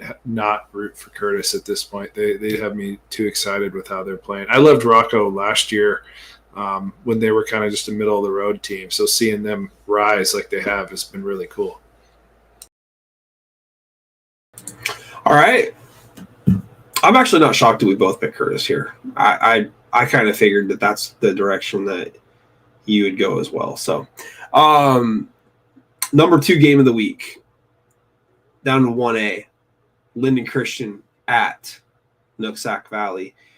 I saw a couple comments ago that Nooksack Valley is going to win it all, and that was my sister.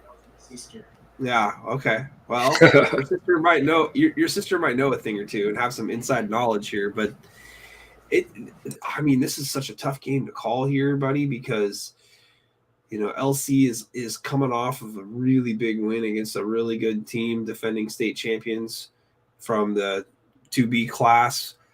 I ultimately side with Nooksack Valley in this one, just because I think that Colton Lentz is the best player now.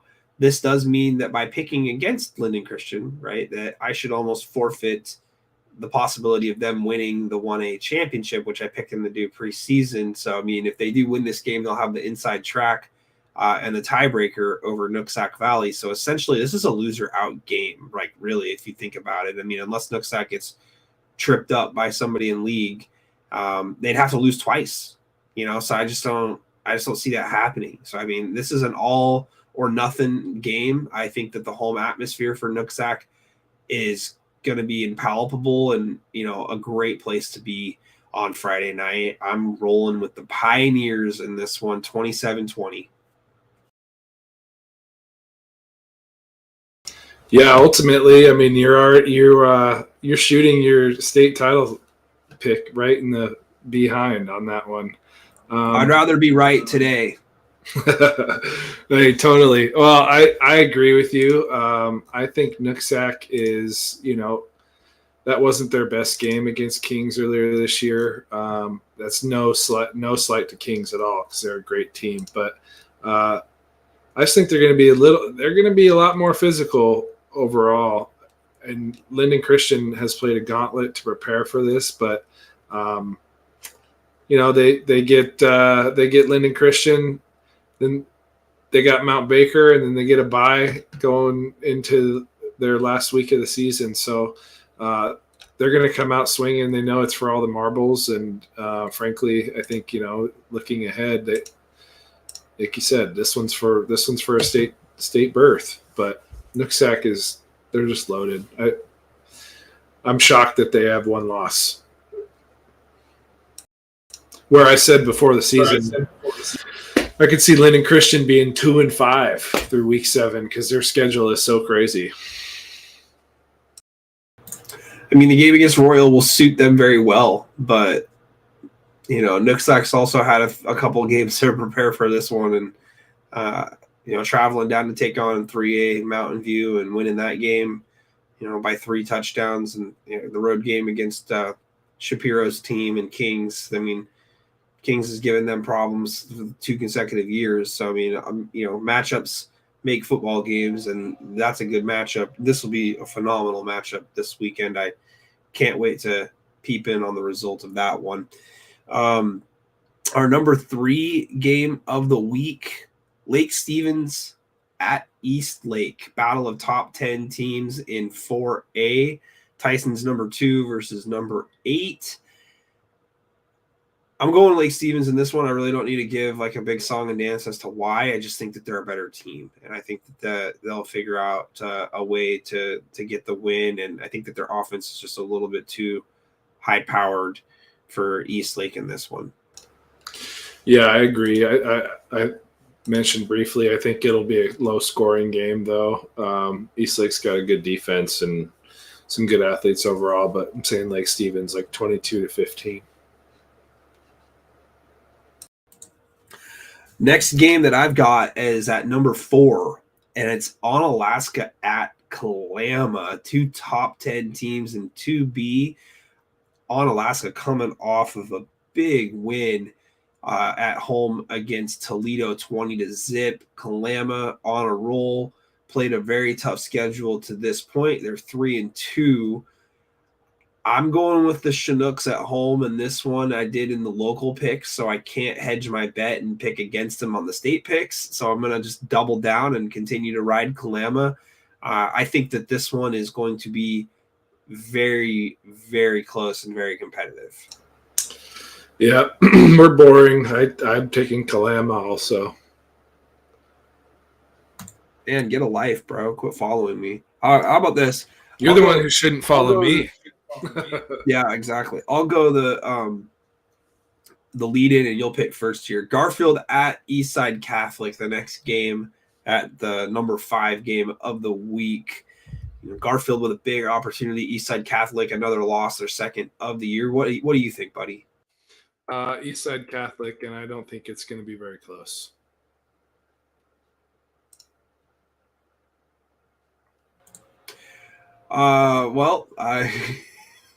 Yeah, I think you're right. So I'm going Eastside Catholic as well. Don't blame you. Earlier in the year, I may have said something different, but Garfield's had a few hiccups recently.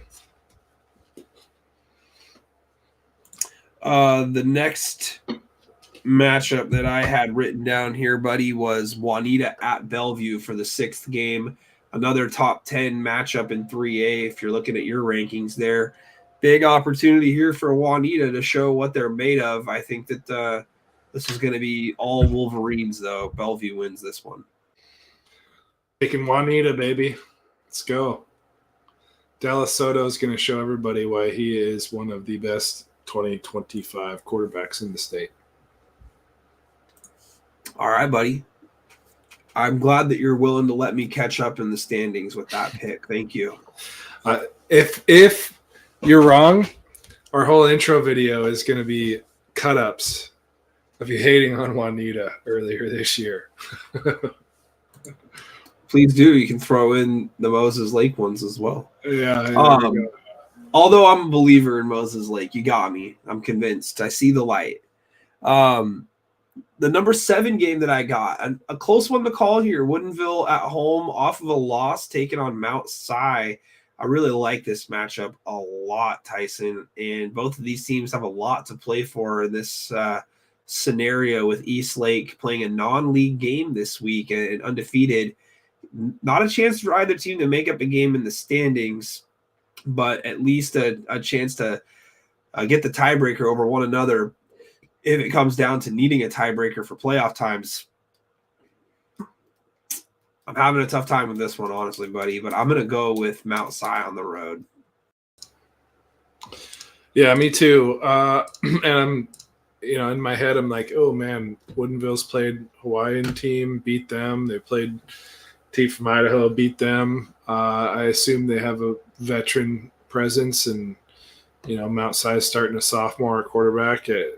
I could see the stage starting to mount too big for him, but I think Mount Si needs to rebound. They were picked by a lot of people to win this league, so gotta think that their cream will rise to the top on this one. All right, buddy. In the number 8 game, North Creek at Skyline. I think Skyline is in that same position here. Both teams are really in similar position where they need to get wins. I really think that the Spartans are slightly better than North Creek this year, so I'm going to go with them. Yep, me too. Probably be pretty low scoring overall.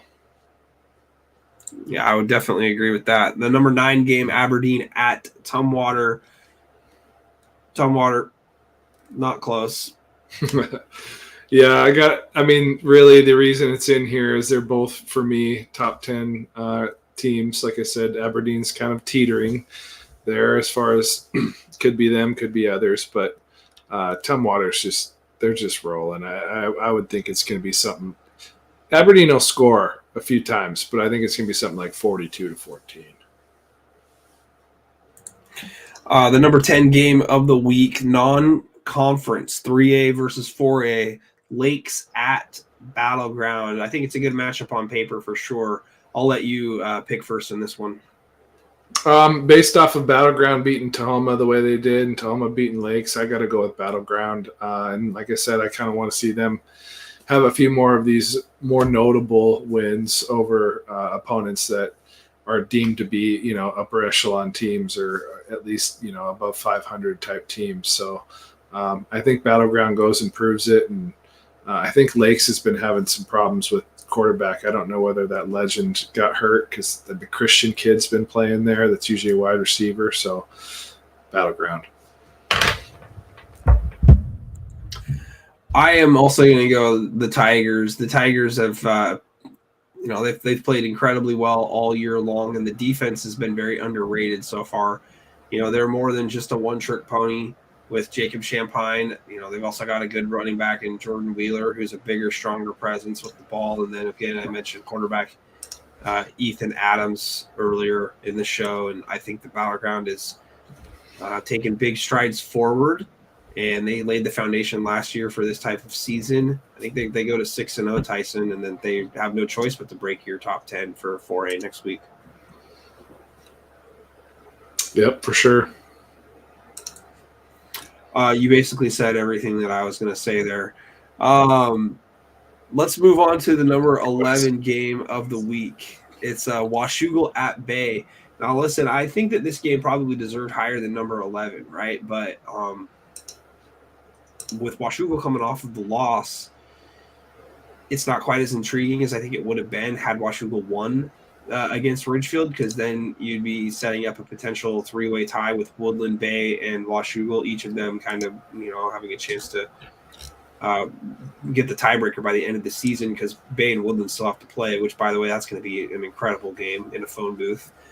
This is a really, really, really tough matchup for me to pick, man. I'm being honest with you. I really think that Washougal has the potential to explode at any point and be a very, very, very tough team to beat. However, the blueprint is out there. Ridgefield executed a great game plan last week. They mixed in the run and the pass brilliantly. They got their tight end involved for 5 catches and 155 yards and 3 touchdowns. I really think that Hudson's Bay has the same formula that Woodland and Ridgefield used, to where they're more run dominant, run heavy, and can mix in the pass when needed. Hudson's Bay defense is full of athletes. It's a tough place to play at Kiggins Bowl in Vancouver, so I'm going to go Hudson's Bay in this one. Yeah, me too. Their defense, frankly, we haven't seen a lot of defense in that league the last couple of years. It's been a lot of high scoring, and they seem to be the best at doing so in recent memory. So I think they continue it and kind of shock everybody down there. Give them real command over the whole entire league. Yeah, let's move to the number 12 game of the week. We got PL Willapa Valley at Toledo.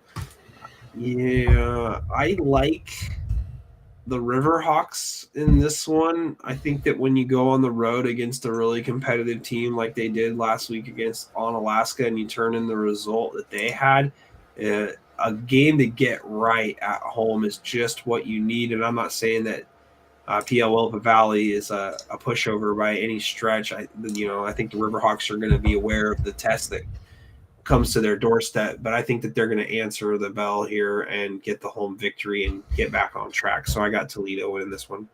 Yeah, me too.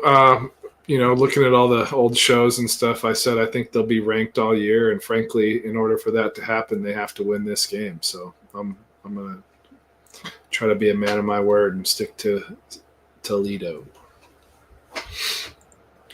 Next, we got the 13th game of the week, Richland at Kennewick. The Bombers taking on the Lions. Again, off a loss here. I think that Kennewick is a very, very, very good team and, ran into a tough style to play up against in Chihuahua last week, a team with a lot of experience that came back, and that experience boded very well for Chihuahua to get the victory. Kennewick also has their fair share of experience.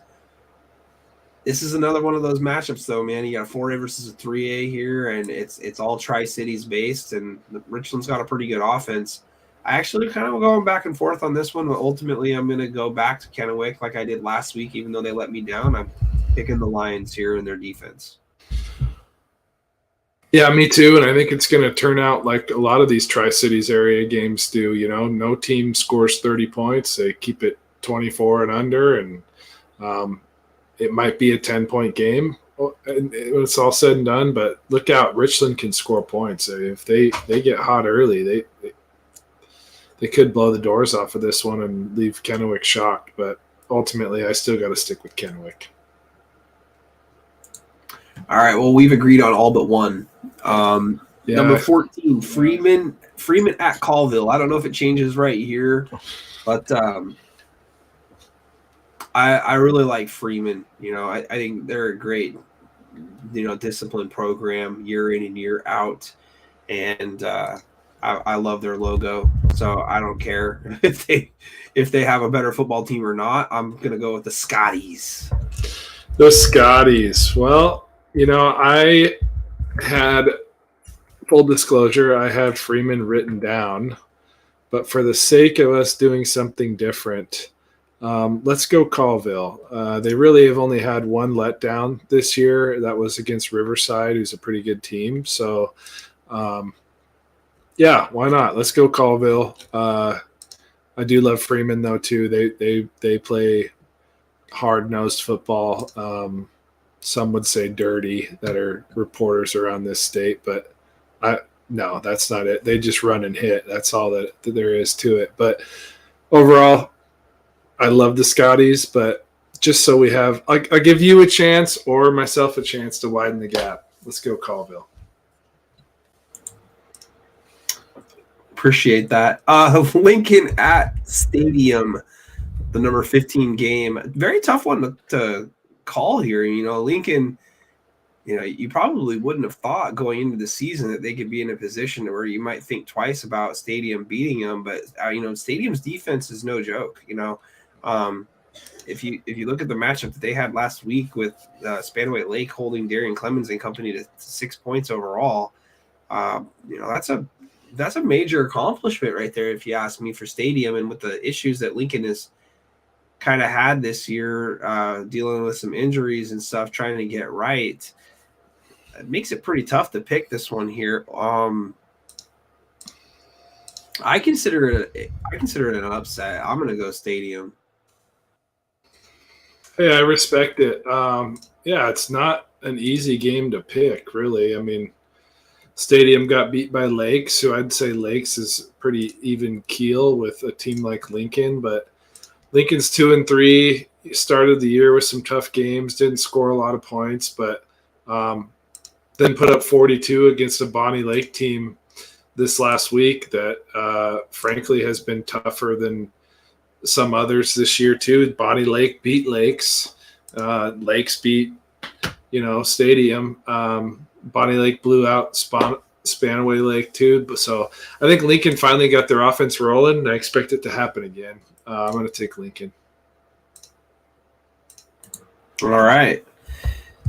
WF West at Rochester. this is a very, very, very crucial game for both teams here. I mean, and if WF West gets this win, it gives them a realistic shot of still homing in on the number 2 spot in the EVCO.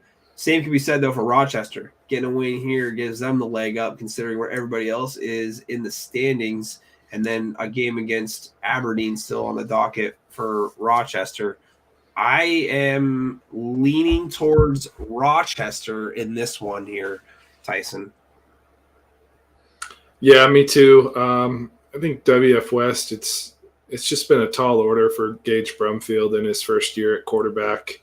I think it's going to do wonders for them, looking ahead to next year. I watched some film of him playing the position, and he looks like he has potential. He's just very raw still. And when you're trying to run the offense through a superior athlete that's really a quarterback learning on the fly, I think it's just too much. Rochester's looks like, a pretty legit team this year. So let's agree. Let's agree. Mount Tahoma at Bonnie Lake. We just talked a little bit about those two teams when we were picking that Lincoln and Stadium game, and the who beats who, the who beats who. I don't know. In situations like this, I usually just try to, pretend like I don't know who won any of the previous games, and anytime it looks close on paper, I'll go with the home team in this one. And I mean, I've seen Tahoma play on film a couple of times this year, and they're a little inconsistent at times, and struggling to put up points last week at home on the Saturday game against Battleground doesn't make me feel very good about this matchup coming up against Bonnie Lake. I'm going to go with Bonnie and Clyde here in this one. I'm going to stay with Mount Tahoma. They've had an overall pretty consistent defense, and I think overall that's the team that put the most up on them is Eastlake, which we know to be a pretty good ball club. So, yeah, we're finding some different footing here towards the end. You said exactly what I was going to say. Natchez Valley at Zilla.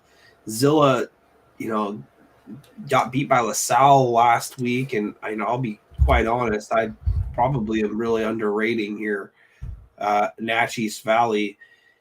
But I'm going to go with the Leopards in this one to get right and get a victory and see if they can't salvage what their season has become so far.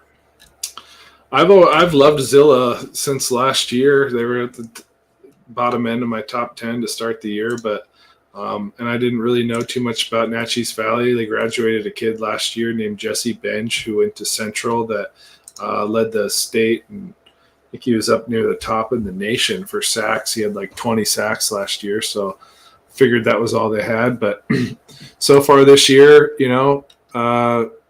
they've handled pretty much everybody except for East Valley of Yakima, a bigger school than them. I'm going to take Natchez Valley. I think, the boys come out of the hills down there and go down into the valley and show how tough they really are.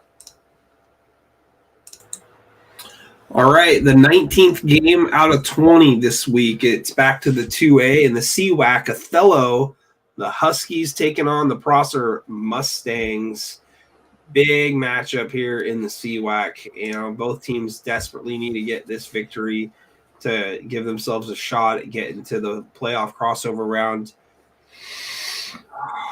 Man, I don't know. This is stylistically, this is going to be another one of those bang 'em, low-scoring games. I like our boy Efren Hurtado that plays on the defensive side of the ball for Prosser, and ultimately, I think that Prosser is able to hold down Othello and kind of slow down that rushing attack. So I'm going to go with Prosser in this one.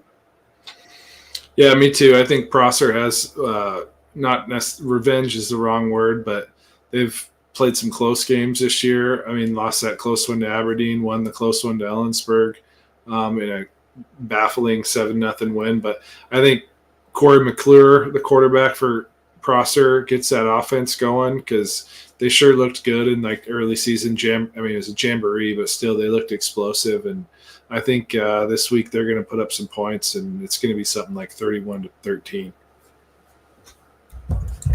Yeah, Corey and his brother Kobe, they are really, really solid basketball players for Prosser, and they're going to have their team back in the state tournament in Yakima this upcoming season. I wouldn't be shocked to see them ranked in the way too early preseason rankings at like number 4 for 2A this upcoming year. So good athletes there, the McClures. Last game here, Tyson. Let's go down to 2B. Friday Harbor at Forks.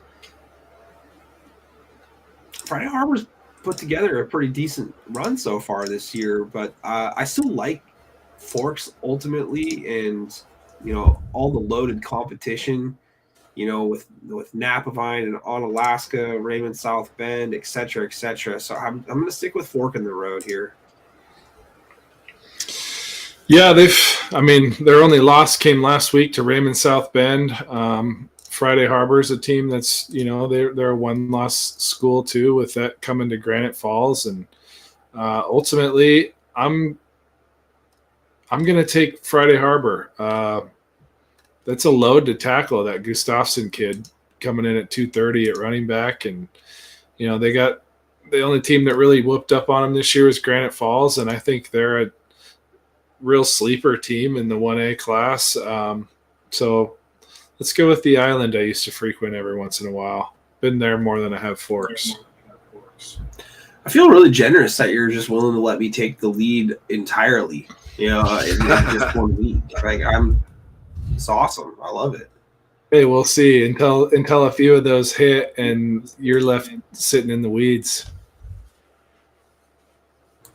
Yeah, who knows? We'll see how it goes. But you got 6 games to make up, or not 6. How many is it? It's 4 games to make up, and we have 5 games that we have picked or 6 games that we have picked differently. So there's potentially a chance for you to take a 2-game lead. Oh, it's a foregone conclusion. It'll be fun to watch. No week is easier than the rest, that's for sure. Bro, my hair is getting long. Crazy. It is. Mustache is still looking good. It's all right. I got to clean up the rest, so it kind of, defines it some more. Yeah. I got my beard growing out for hunting. I always do this time of year. Yeah, no, I'm gonna kill a stupid buck, like the dumbest deer known to man, coming up here in a couple weeks' time, man, with my 308 Remington. How far do you have to go to find some down there? Tootle is great. I mean, yeah, so the Tootle is just a phenomenal place to go. I mean, you could even go out to like the Mill Creek, Abernathy area, which is kind of over the backside hills of the Castle Rock and out towards Wahkiakum. There's a lot of really great hunting area out there. And, I know a lot of guys growing up from this area that used to go over to the Colfax area, actually over in Eastern Washington. And, they'd get a lot of success over in that area. So, I mean, Washington State is, pretty loaded almost everywhere that you go. I just hope that's debatable. We could have a whole podcast about that. Yeah, I just hope I find the dumbest buck known to man, who's just standing there with his tongue out. It's got blue tongue. Just looking right at you. Like, isn't Tootle Lake area? Isn't that near where those Columbia? What do they call them? The Columbia, not. I think they call them the Columbia black. Columbia whitetail. Yeah, but it's a blacktail essentially. But it's the only place in the world that they exist. I really couldn't say with any intelligence on that. My buddy Mark Dykstra would have to get on the podcast and talk about it. Like you said, we could sponsor an entire outdoor podcast in this area and talk about all the tricks of the trade and all the great fishing spots and stuff down here. It's crazy, but yeah, I'm looking forward to hunting season. I don't have a new scope to try out or anything like that. I'm just hoping to put this old boy, that's in the safe behind me to use. I should say over there on that side of the camera, but I went all in today with my new spotting scope, but it's one I've wanted for a long time. And frankly, over here, I could use it for a lot of other things outside of hunting. It's such open spaces. Nice. Oh, that's the picks, man. I mean, I think that I did a great job. I mean, you did okay, but I mean, I think I did a great job. We'll see how it goes. And obviously, the games haven't been played yet. It doesn't matter what I think. Got to ride the horses. You know what I mean? Let them do all the work. But yeah, great show, man. I'm really stoked that we got a chance to talk to Coach Hart from Northwest Christian Colbert. Again, if you didn't get a chance to see the interview, it was a good one. And, I think we went like 45 minutes with him and got a chance to know him and his perspective on things and how long he's been a head coach. And so go back and rewatch that. You can rewatch the live stream again on Twitter, Facebook, YouTube, Twitch, whatever you want, any of those 4 sources. If you haven't done so yet, please make sure that you're subscribing or following any of the platforms that you're watching on. It's much appreciated. Tyson McCallum and I both on Twitter or X, whatever, every single day, essentially, continuing to bring you guys coverage for high school sports in the state of Washington. So be sure to be following and retweeting and sharing our stuff on your timeline. It helps out immensely. Yeah, and second that, it'd be, if you guys, I mean, even this is just a more of me not begging, but saying, if you care to watch, please, even if you don't do it, please subscribe to Nick's YouTube, just because he provides so much content for the high school athletics, from softball to baseball to football to basketball. Like I said, I don't even care if you watch it on YouTube. Just do it. You're doing him a favor. Share it with your friends. I don't want to soapbox about stuff, but we do this out of the kindness of our heart and it takes a lot of free time, as you guys know, and you compliment us for, and we appreciate that. But any opportunity for his page to get some love from YouTube for what we're doing, please help spread the word. Appreciate that, my man. Yeah, and same can be said for you and your 2,400 followers. That continues to just grow at a pace that I can only be jealous of. It's been a lot of fun, and we appreciate all the support that we get from all of our loyal, fans and who watch every single week and get active in that live stream comment section. Auntie M and James, you guys are habitually very good. Missed Justin tonight. Must be doing something very important and going to rewatch us and message us tomorrow about how bad we did. So, I by the way, if you guys want to, make sure you do it at some point, but rewatch the intro that Tyson put together for the show. Hopefully we'll have that video like linked up more, professionally, and we won't have to do like the screen share for it. But ultimately it was still really cool, and it did its job, and it really encapsulated what we're all about. And, we had a couple of the scenes from the coaches' interviews that we do, and I really like that. Athletes are great too. I'd love to get, more athletes involved as well. But, doing the interviews is probably, my favorite part of doing the whole show, other than picking apart your rankings. But just besides that, getting to know the coaches and the players that make all of this possible for us to talk about is really the best part. Yeah, definitely. Well, we've got some ideas of who we could have on next week on the show. If there's anybody that watches this that is part of the community that would like to come on, or they know someone that would be an awesome interview, please send it to us in a direct message or something, or an email. We have plenty of ideas of who to bring on, but I think, if people want to come on, that's even more fun. A great interview is a great interview. And the thing I enjoyed about Hart today is I feel like it was, and this is nothing to compare to the other coaches necessarily, but he was such an open guy, so full of information. You didn't need any kind of a script to even talk to him. It just kind of naturally flowed from one thing to the next. And, in a world of where podcasts are becoming bigger and bigger, solid conversation like that it's the most fun thing there is. So him and I talk to each other plenty, whether it's here or offline. And, we appreciate you guys sticking around to listen to us, but the guests are definitely what puts the magic into everything. Yeah, he brought a little bit of a fan base with him tonight to the show too. I mean, we had quite a few live people watching at one point. I think it's the most people that we had watching live since the first show of the year when we did the state preview and stuff with Devin. But yeah, I'm super stoked to have had him on, and they look forward to continuing to learn who these coaches and players are that, like I said, make all the games possible for us to watch and talk about.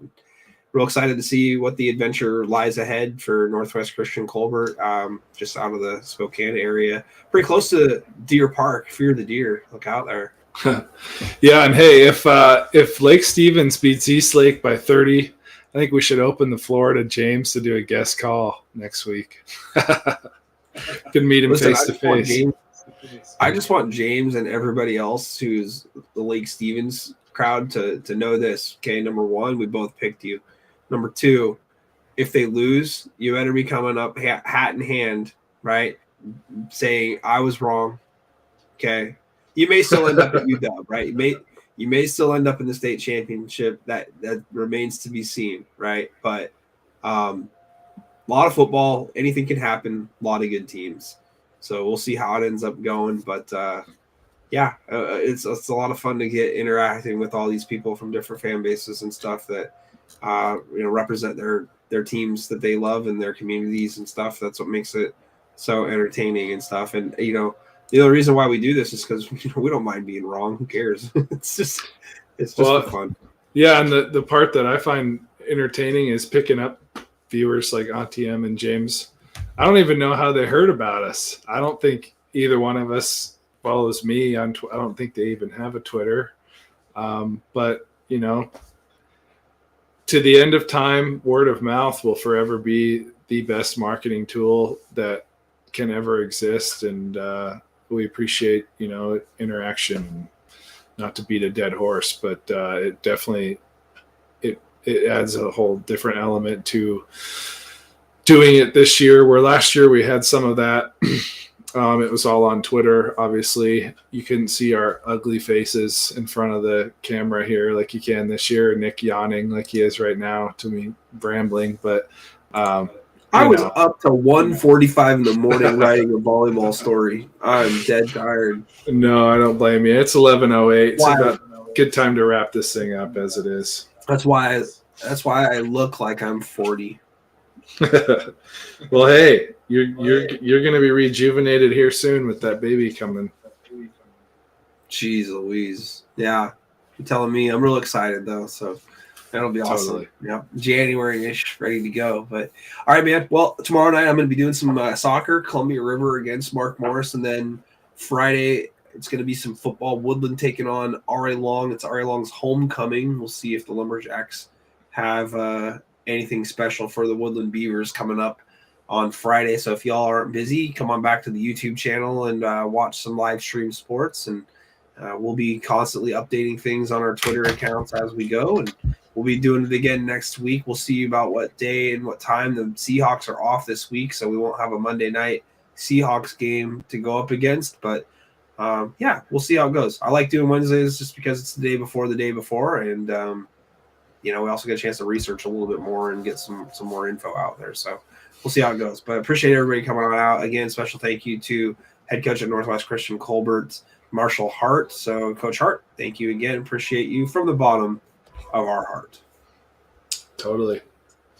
Have a good evening, everybody. Yep. Thank you. I appreciate everybody. Thank you, Auntie M. And I will definitely enjoy my sleep. It'll end very quickly because I am an early riser as well. So, Tyson, my man, great job tonight. Appreciate you being available and contributing everything, and love the video that you put together. We'll have to post that separately. So I think we'll have to upload that on Twitter so everyone can kind of see it separately. And for sure, I'll do that. We could use it as a promotional tool. So I'll do it right now. All right, guys. Until next week, may your picks be plentiful except for Tyson's. I am Nick Sisson. That is Tyson McCallum, and we will see you next week.